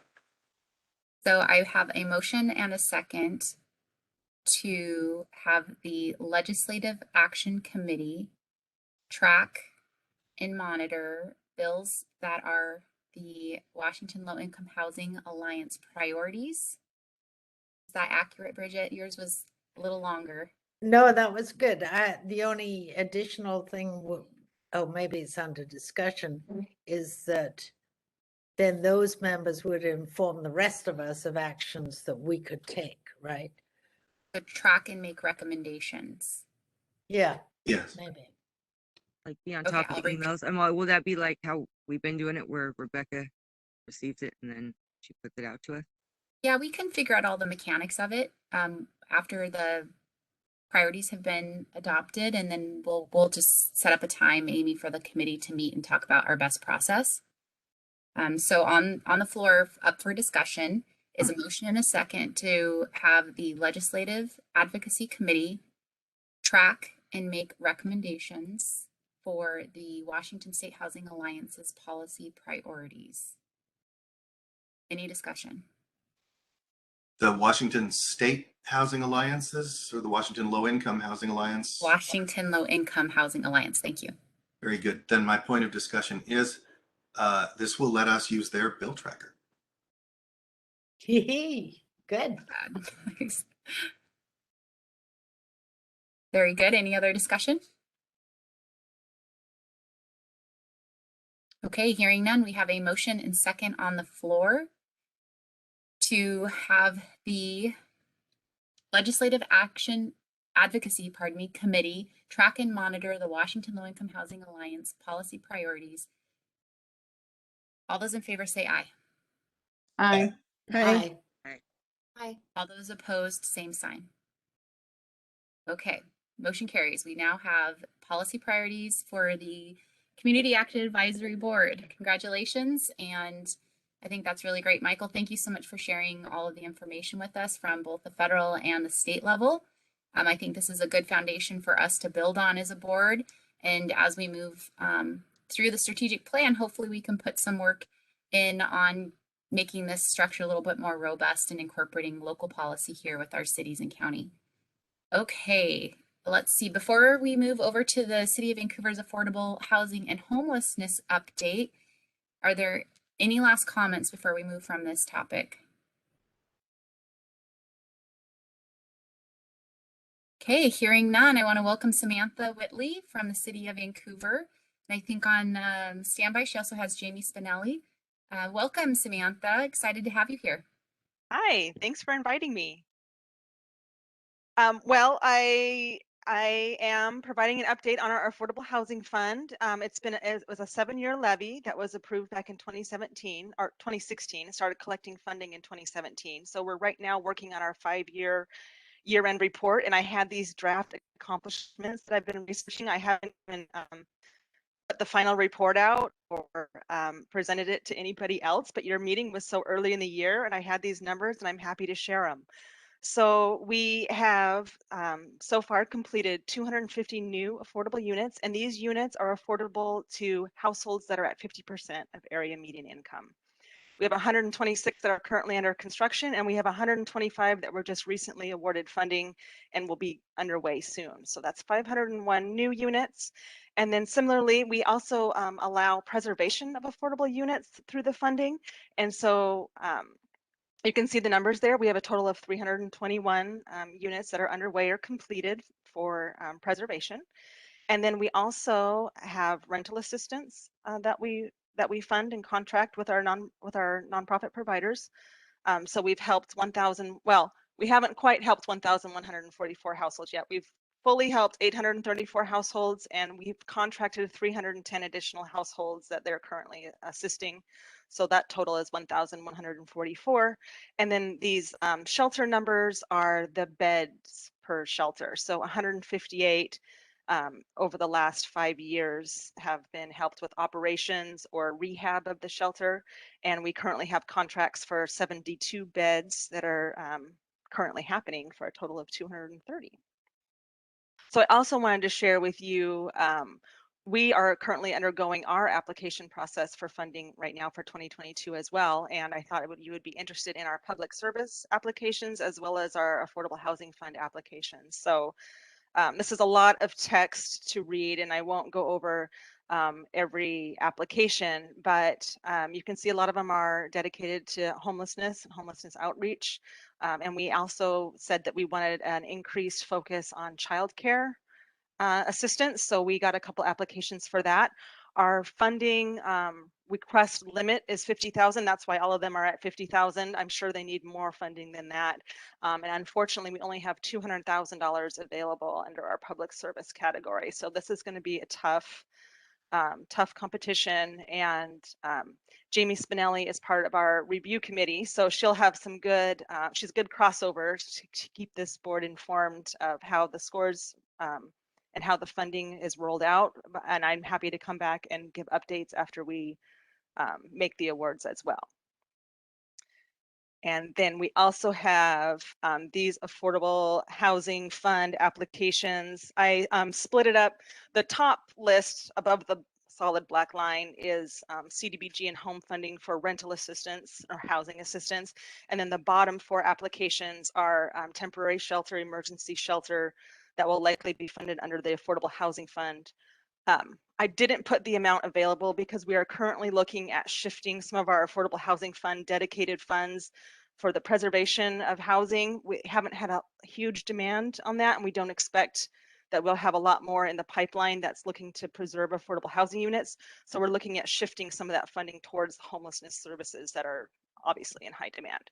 So I didn't put the amount that's going to be available, but it's definitely going to be less than 3.8 million. So this will be some tough competition as well. And I kind of breezed through that quickly, but I'm happy to answer any questions or provide follow-up information as we move through our process. Are there any questions?